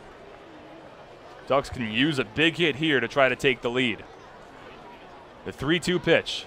Fastball swung on and missed, strike 3. Lowry bounces back to strike out both Joash Brodin and Jan Vasquez. They strand Cody Puckett at second base and keep this game tied at 3. We'll move to the bottom of the 8th on the Ducks official YouTube channel, youtube.com/DucksBaseball. Hey fans, this is pitcher Brett Lauren, and you're listening to Ducks Baseball on the Ducks official YouTube channel, youtube.com/DucksBaseball. James Simmons is going back. He is looking up, and on Bark in the Park Night, that one is gone and reaches a kennel in Central Islip. That was another home run for the Ducks. And Duck fans, what's more fun than a home run that helps the Ducks win a game? How about a homer that helps the community win?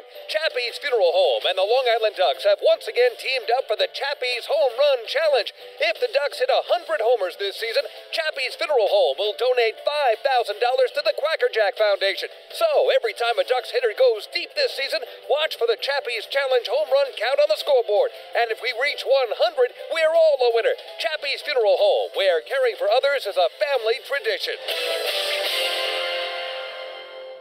Labor is on the move. They are the Public Employees Federation. They know it's time for workers to unite, to speak out, to demand government accountability for the way public services are delivered. They provide healthcare services, mental health services, and services to the developmentally disabled. They're the Public Employees Federation, PEF. The problem-solving union. PEF is the union that cares for the community. Learn more at pef.org. PEF. Labor on the move. Hi, this is right-handed pitcher Josh Lansford, and you're listening to Ducks Baseball on the Ducks official YouTube channel, youtube.com/DucksBaseball. It's your money, and you have the power to save it. Make a few simple changes, and you can use less electricity and save real money. By installing Energy Star light bulbs and products for your home, you can save hundreds of dollars each year.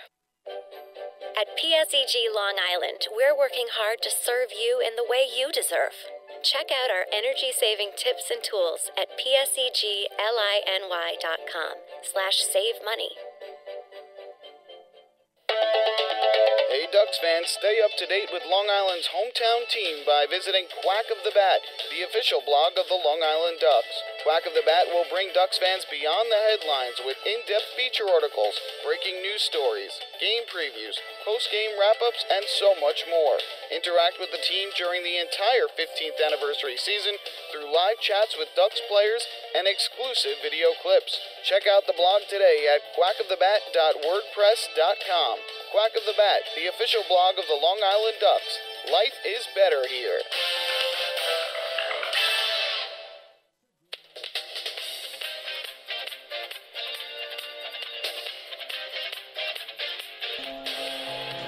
New pitcher in the ball game for Long Island as we move to the bottom of the 8th inning. Sergio Perez enters the game in favor of John Brownell. So Brownell will receive a no decision tonight after allowing 3 runs over 7 innings of work.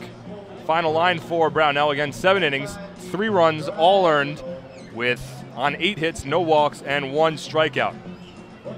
So neither starting pitcher in tonight's ball game will factor into the decision after Matt Zielinski allowed just 1 unearned run over his 6 innings of work.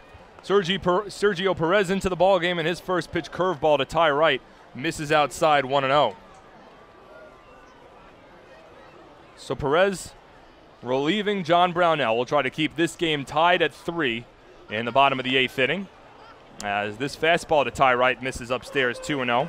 It's the middle of the order for the Patriots. Ty Wright followed by Corey Smith and Luis Montañez. The 2-0. Fastball swung on and missed. Nice pitch there from Perez, and the count moves to 2-1. This season, Sergio has not factored into a decision in 10 relief appearances. He's allowed 3 earned runs over 9 2/3 innings. That's good for a 2.79 ERA. The 2-1 here to right is grounded back to the pitcher over Perez's head. Lyons charges in, fields his throw to first, gets away from Brodin. And Ty Wright will be safe. And now Fred DeJesus said that that ball went into the Patriots dugout, which means it was a dead ball, and Ty Wright will be awarded second base. So it's ruled an infield single for Wright, and then likely an error, which advances Wright over to second. We'll see if that's either an E6 throwing error on Dan Lyons. It is. So not the way that the Ducks were looking to begin this inning. It's an infield single for Ty Wright, and he advances to second on the E6. An accurate throw from Dan Lyons probably gets Ty Wright there. Tough chance for Lyons, however, as the chopper went over Perez's head, and Lyons had to charge in no man's land behind the mound and in front of the second base bag, and was not able to accurately fire it on to first despite Brodeen's stretch. And then the ball rolling into the dugout allows Wright to take second, as the Ducks now will intentionally walk Corey Smith. And with the new pace of play rules in the Atlantic League, you no longer have to throw 4 balls to intentionally walk a player. You just say, hey, I'm intentionally walking the dude, and he'll take first base on his own.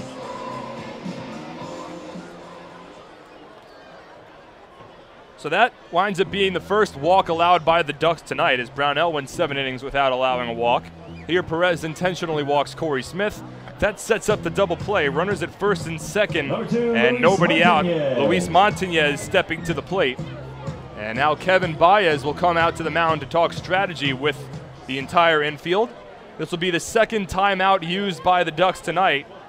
Back in the bottom of the first inning, Jan Vasquez, the catcher for the Ducks, went out to talk things over with John Brownell, who was struggling and had allowed 3 runs on 4 hits in that bottom of the first. So you never want to use your timeouts too early, because you don't know whether you're going to need to use them later in the ball game or not. Here the Ducks are using one of their remaining 2 timeouts in the bottom of the 8th inning. Kevin Baez talking over strategy with the infield, and they'll have to decide what's going to happen here if Luis Montañez decides to drop down a bunt. Montañez, a very strong batter, and he has certainly had his success against the Ducks. He is 2 for 3 today with a run batted in. But here's a situation where if he could drop down a bunt successfully, he would advance 2 runners into scoring position with what would be 1 out if the sacrifice bunt was successful. You have Ty Wright off of second base, Corey Smith off of first, neither of whom have excellent speed. The Ducks' corner infielders move in, middle infielders play at double play depth. And we'll see how the Patriots want to play this one. Perez works from the stretch, and he'll step off the mound to look right back to second base. And you could almost see that one coming. Not as though Perez was going to throw over to second, but he was hoping that Montañez would tip his cap and see what was going on with the Patriots. Montañez did not square around to bunt. First pitch here, he squares, and he offered as the changeup's in there for a called strike 0-1. So interesting, Brett Jody has Luis Montañez trying to square around to drop a bunt down here. Brodeen continues to play in at first base, Harris in at third. Middle infielders continue to play sort of in, more so at a double play depth. Perez taking a while to stare into Jan Vasquez for the call. And in doing so, Luis Montañez will ask for time. Sergio Perez works from the stretch, the 0-1. Montañez squares, he drops it down in front of home plate. Vasquez with the bare hand, and his throw to first is in time for the putout. But a successful sacrifice bunt from Luis Montañez advances Ty Wright to third. It advances Corey Smith to second base. And now the Patriots have the go-ahead run 90 feet away from home with 1 away in the bottom of the 8th. And the former big leaguer Bryant Barden stepping to the plate.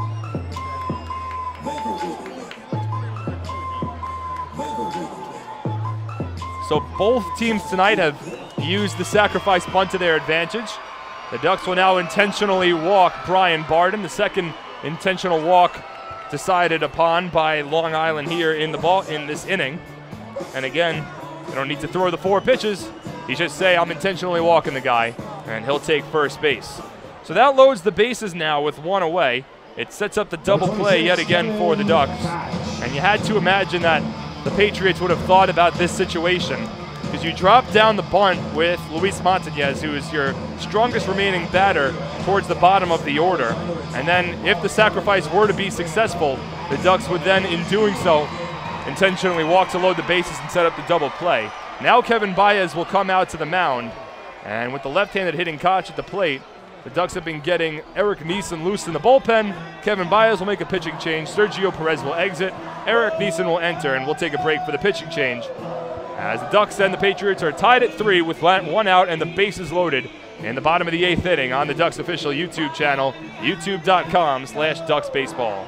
Hi, this is right-handed pitcher Josh Lansford, and you're listening to Ducks Baseball on the Ducks official YouTube channel, youtube.com/DucksBaseball. It's your money, and you have the power to save it. Make a few simple changes, and you can use less electricity and save real money. By installing Energy Star light bulbs and products for your home, you can save hundreds of dollars each year. At PSEG Long Island, we're working hard to serve you in the way you deserve.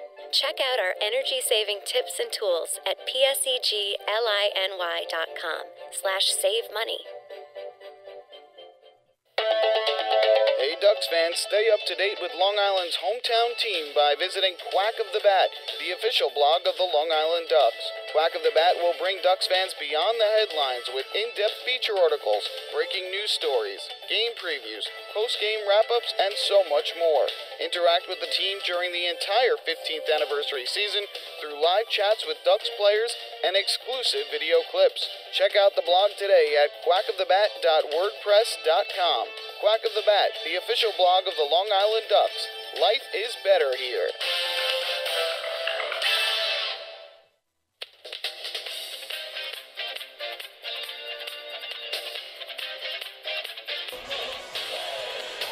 Eric Neeson is the new pitcher in the ball game for Long Island with the bases loaded and 1 away in the bottom of the 8th inning.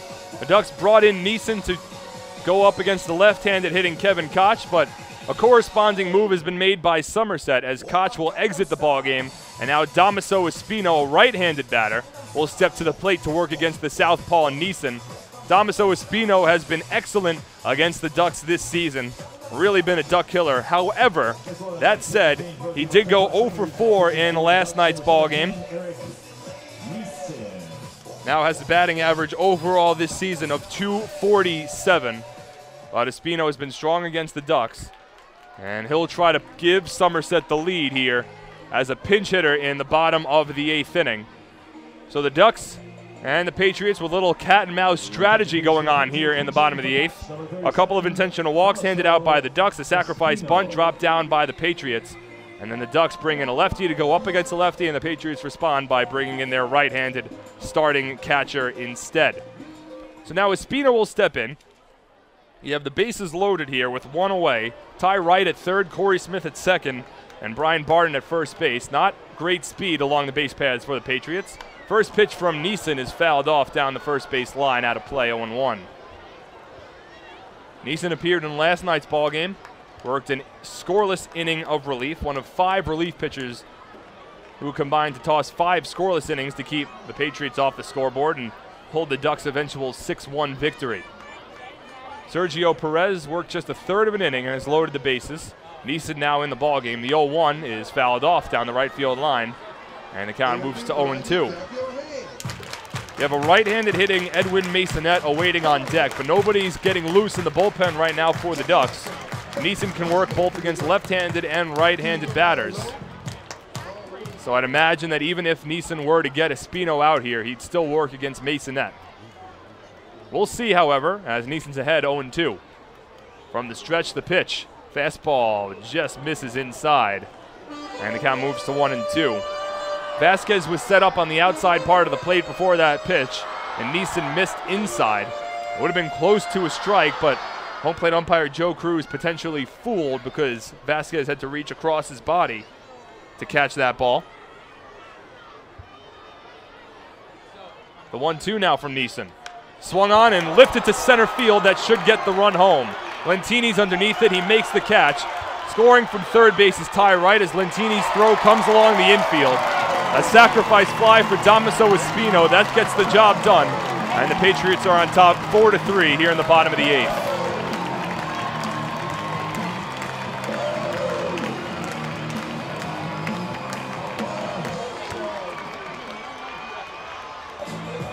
That's all Espino needed to do. Number 12, Edwin Masonet. Neeson was ahead in the count, 1-2, but Espino's able to just get enough of that ball to flare it into center field. And Wright was easily able to score. Lentini made the right play, throwing it along the infield to hold Corey Smith at second base. And now Edwin Masonet will step up. The Patriots leading 4-3 here in the bottom of the 8th inning. It's the first run allowed by Ducks relievers in this series against Somerset. As the first pitch fastball to Masonet misses upstairs, 1-0. Masonet's 0 for 3 so far tonight. Grounded out to short in the 2nd, flew out to center in the 4th, lined out to second base in the 6th. The 1-0 from Neeson. Fastball misses outside. 2 balls and no strikes. In the top of the 9th inning, the Ducks will have their 9-1-2 batters due up against Big John Hunton, who will likely enter the ball game. Hunton, a very difficult closer to hit. He leads the league with 41 saves on the year as Masonet cranks one to deep left. That'll stay up in the air long enough for Bailey to make the catch, and that retires the side. But Somerset does put together a run here in the bottom of the 8th. 1 run on 1 hit, no errors, and 2 runners left on base. Last opportunity for the Ducks to even up the ball game in the top of the 9th as they trail 4-3 on the Ducks official YouTube channel, youtube.com/DucksBaseball. Hi, this is Steve Foucault, pitching coach for the Ducks. You're listening to Ducks Baseball on the Ducks official YouTube channel, youtube.com/DucksBaseball. Hi, I'm former Major Leaguer John Franco. Growing up in Brooklyn, I dreamed of playing professional baseball. My dad, a city employee, worked hard so I could live out that dream. The team at MCU is a lot like my dad. They're New Yorkers you can count on, and they'll work hard to help you reach your financial goals. Municipal Credit Union has a full range of financial services that make sense in today's economy. Join today. Call 1-866-JOIN-MCU or visit nymcu.org. MCU, strong, trusted, growing. Hey, Ducks fans, the official hotel of the Long Island Ducks is the Upsky Long Island Hotel in Hauppauge. It's centrally located on the north shore of Long Island and offers a home away from home for both business and leisure guests. The Upsky Long Island Hotel features an indoor pool, 24-hour business center, a fitness center, and complimentary Wi-Fi in all guest rooms. Enjoy the contemporary American cuisine at the Fountain Grill restaurant or grab a quick bite to eat at Cafe Pronto. Best of all, it's only minutes from Bethpage Ballpark. The Upsky Long Island Hotel, the official hotel of the Long Island Ducks. Call 231-1100 today. That's 631-231-1100.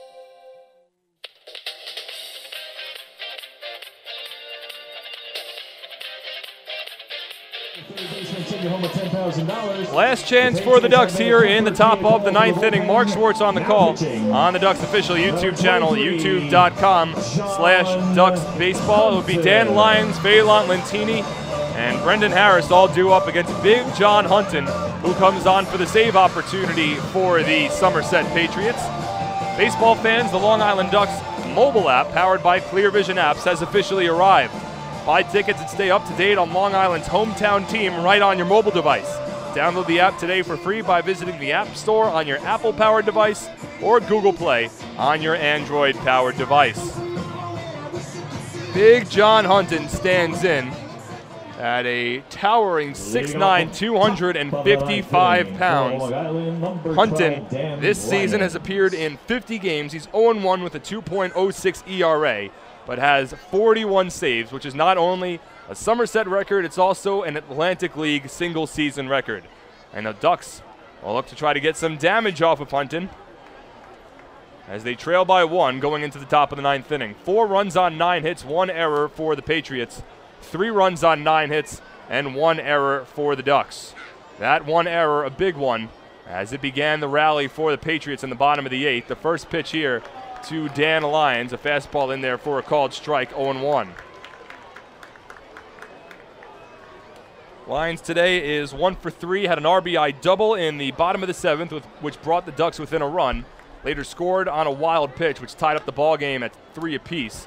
Here he chops the fastball foul, and the count moves to 0-2.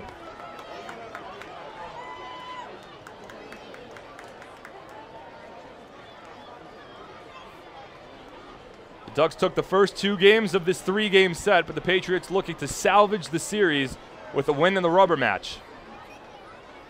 Here, Hunton works from the stretch with nobody on the 0-2.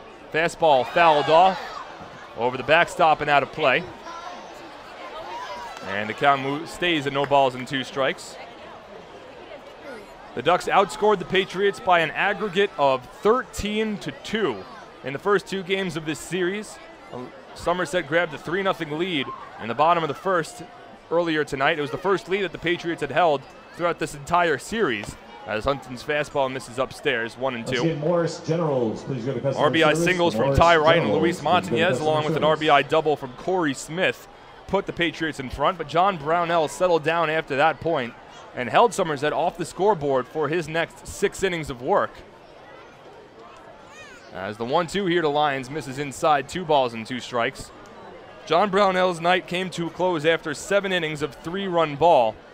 He then gave way to Sergio Perez in the bottom of the 8th. Ty Wright began that inning with an infield single, advances second on an E6. An intentional walk to Corey Smith and put runners at first and second. As here the fastball misses inside to Lyons, and the count has run full to 3 balls and 2 strikes. With runners at first and second in the bottom of the 8th, the sacrifice bunt from Luis Montanez put runners at second and third. Another intentional walk loaded the bases, and then Damaso Espino hit a sacrifice fly to center field off the new relief pitcher Eric Neeson. The runs charged against Sergio Perez, and right now he's on the hook as Lyons just able to get a piece of the fastball. He tips it foul. Espino, the new catcher, is not able to hold on to it, and the count remains full at 3 balls and 2 strikes. So right now, neither starting pitcher is in line for, well, both starting pitchers have not factored into the decision. Sergio Perez is on the hook, and Jason Lowey's in line for the victory if John Hunton can hold on for the final 3 outs of this ball game. Ducks currently 5 games behind the Patriots for first place in the Liberty Division. A win tonight for the Ducks would move them within 4th and go a long way into helping the Ducks' playoff hopes. The 3-2 to Hunton. Swung on and check swing foul ball down the first base line. It was a fastball that would have missed well upstairs. Lyons checked his swing. He wouldn't have gone around, but the ball happened to make contact with the barrel of his bat, and it rolled foul down the first base line. The count remains full at 3 balls and 2 strikes. It's a fireworks night here at TD Bank Ballpark, so most of the fans have remained in attendance throughout the duration of this ball game. The 3-2 to Lyons. Swing and a missed strike 3. Long turn at bat between Hunton and Lyons, and eventually it's Hunton that wins the battle. 1 away here in the top of the 9th, and then we'll move back to the top of the order and Faylat Lentini. 3rd consecutive Ducks batter to strike out. Long Island had Cody Puckett at second base with 1 out in the top of the 8th inning. But Joe Ashbrodeen and Jan Vasquez both struck out consecutively against Jason Lowey. That kept the game tied at 3 for the time being. First pitch here to Lentini's a fastball in there for a called strike, 0-1. That was the best opportunity for Long Island to tie up the ball game. And the Ducks rallied for 2 runs in the top of the 7th to even it up at 8. They had an opportunity to take the lead they evened it up at 3. Then they had an opportunity to take the lead in the 8th, but failed to do so. The 0-1 to Lentini. Fastball, fisted, shallow right. Scott Kelly goes back. He has time, and he makes the catch. Long Island's now down to their final out of the ball game.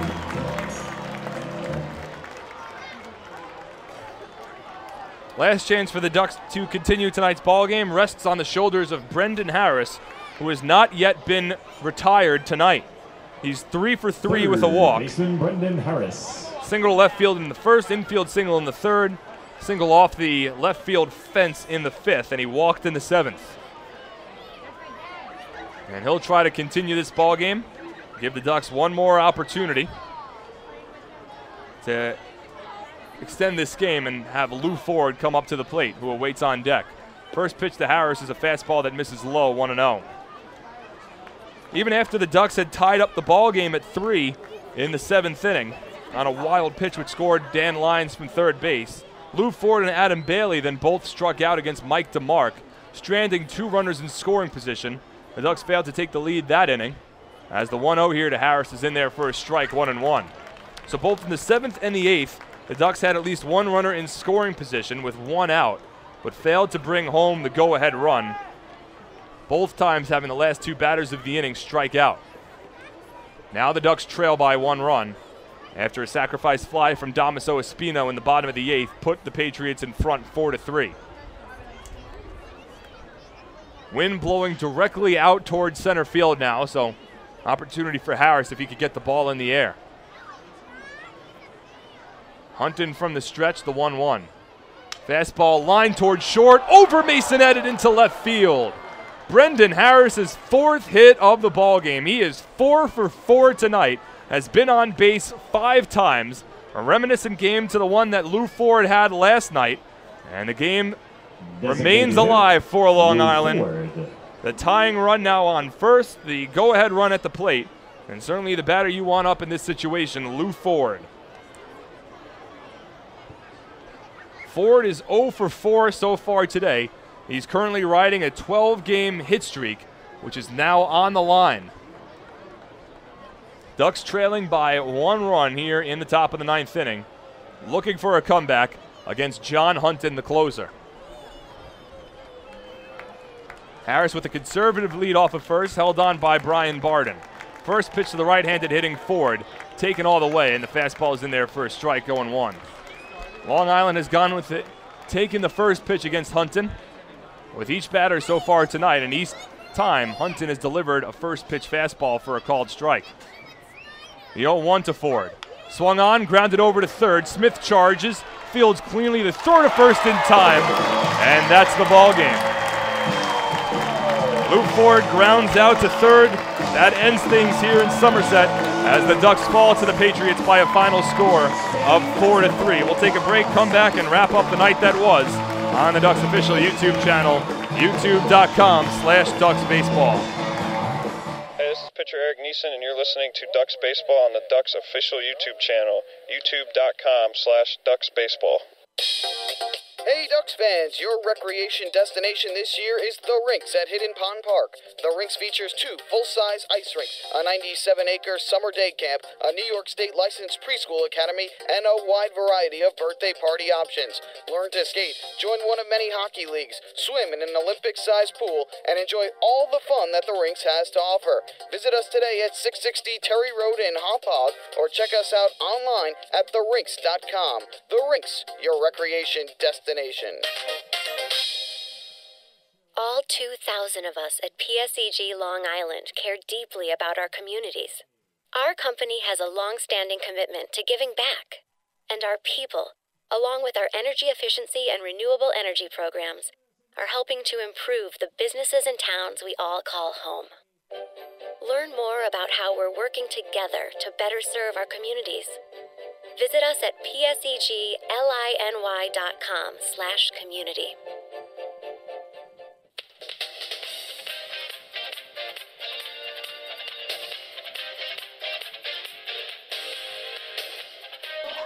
And welcome back to TD Bank Ballpark. Mark Schwartz here on the call as the Ducks fall to the Somerset Patriots by a final score of 4-3. Time to go over the Nicolak post-game report here as the Ducks failed to complete the sweep of the Somerset Patriots. It was John Brownell on the mound for Long Island as he worked against Matt Zielinski on the rubber for the Patriots. Both starting pitchers did not factor into the decision as Somerset took an early lead in the bottom of the first inning. Long Island failed to capitalize with 2 runners on in the top of the first, so in the bottom of the first, 4 hits and 3 runs came home for the Patriots. RBI singles from Ty Wright, Corey Smith, and Luis Montañez put the Patriots in front 3-0. Eventually, though, Brownell was able to force Kevin Koch to ground into a 5-4-3 inning-ending double play to prevent further damage. And from that point on, Brownell was very strong on the mound. He wouldn't allow another run in his next 6 innings of work. In the meantime, the Ducks were mounting a comeback as Zielinski allowed an unearned run in the top of the 4th inning. Cody Puckett led off with a base hit.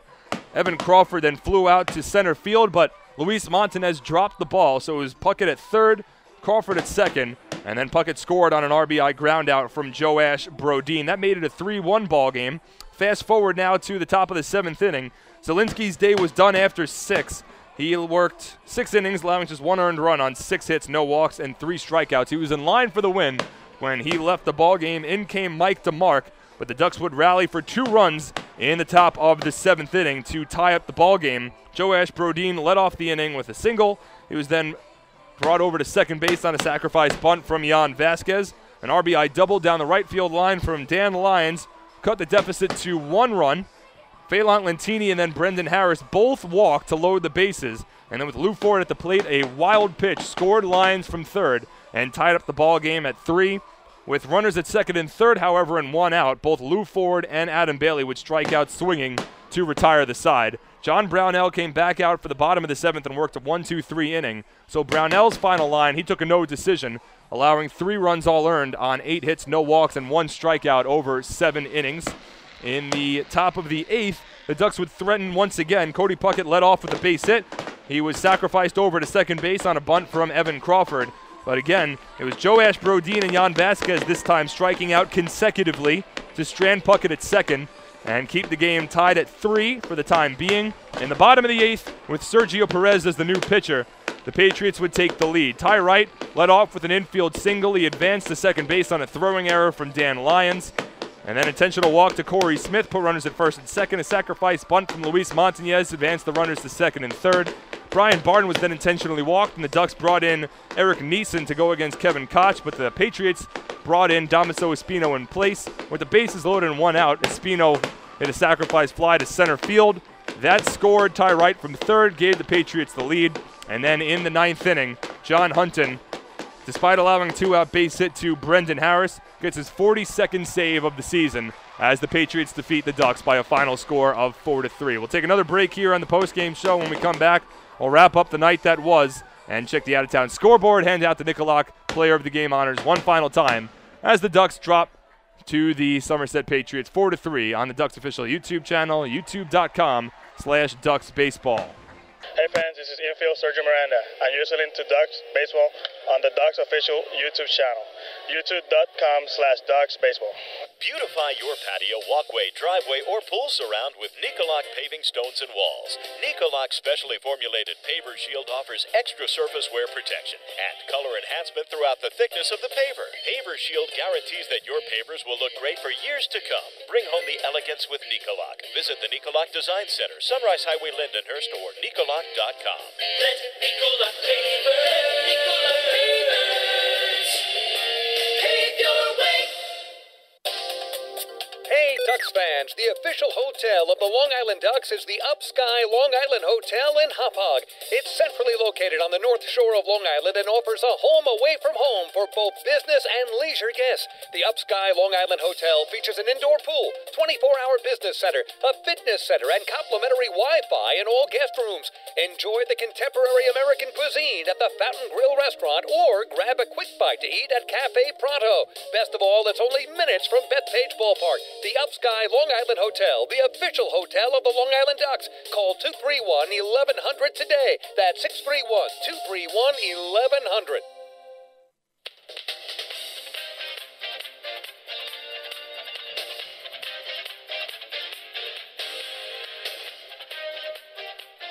And welcome back to TD Bank Ballpark. Mark Schwartz here on the call for one final time as the Ducks fall to the Somerset Patriots by a final score of 4-3. Time to hand out the Nicolak Player of the Game honors. And a tough call, as John Brownell certainly pitched well, but the Nicolak Player of the Game tonight is Brendan Harris of the Long Island Ducks. Harris goes 4 for 4 from the plate.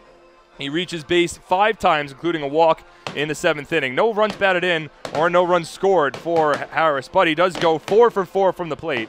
So Brendan Harris is your Nicolak Player of the Game. Nicolak retaining walls and paving stones, a company synonymous with quality and service in the manufactured concrete industry for almost 50 years. Check the out-of-town scoreboard one final time in the Atlantic League as well, as 3 games have gone final in addition to this one. The York Revolution defeat the Southern Maryland Blue Crabs 3-1 at Regency Furniture Stadium. The Lancaster Barnstormers defeat the Bridgeport Bluefish 4-1 over at Clipper Magazine Stadium. And in the top of the 9th inning, the Camden River Sharks are leading the Sugarland Skeeters 7-6. So the playoff situation right now, the Ducks are 3 games behind the Lancaster Barnstormers for the final wild card spot in the postseason. But if the Sugarland Skeeters fall to the River Sharks tonight, they'd move back into a tie for first place with the York Revolution. Sugarland would still get into the postseason, however, because York had already clinched the playoff spot, so that would leave 1 wild card spot for the Ducks and the Barnstormers to fight for, and again, Lancaster now with a 3-game lead over Long Island. So that'll pretty much wrap up the night for us here from TD Bank Ballpark. Once again, the Ducks drop the series finale to the Somerset Patriots by a final score of 4-3. The winning pitcher tonight is Jason Lowy. He improves to 5-1 on the season. Sergio Perez takes the loss. He drops to 0-1. John Hunton earns his 42nd save of the season. Be sure to join us for our next broadcast. That'll come tomorrow night over at Bethpage Ballpark as the Ducks welcome in the Camden River Sharks for the first game of a 4-game series. Michael Pollock will have the call, both on the Ducks official YouTube channel, youtube.com/DucksBaseball, as well as on Long Island's home for news, traffic, and weather, 103.9 FM LI News Radio. First pitch at 7:05. Coverage begins at 6:50. So for everyone involved with the broadcast, I'm Mark Schwartz signing off from Somerset, wishing everyone a pleasant rest of your Thursday evening. Good night, everybody.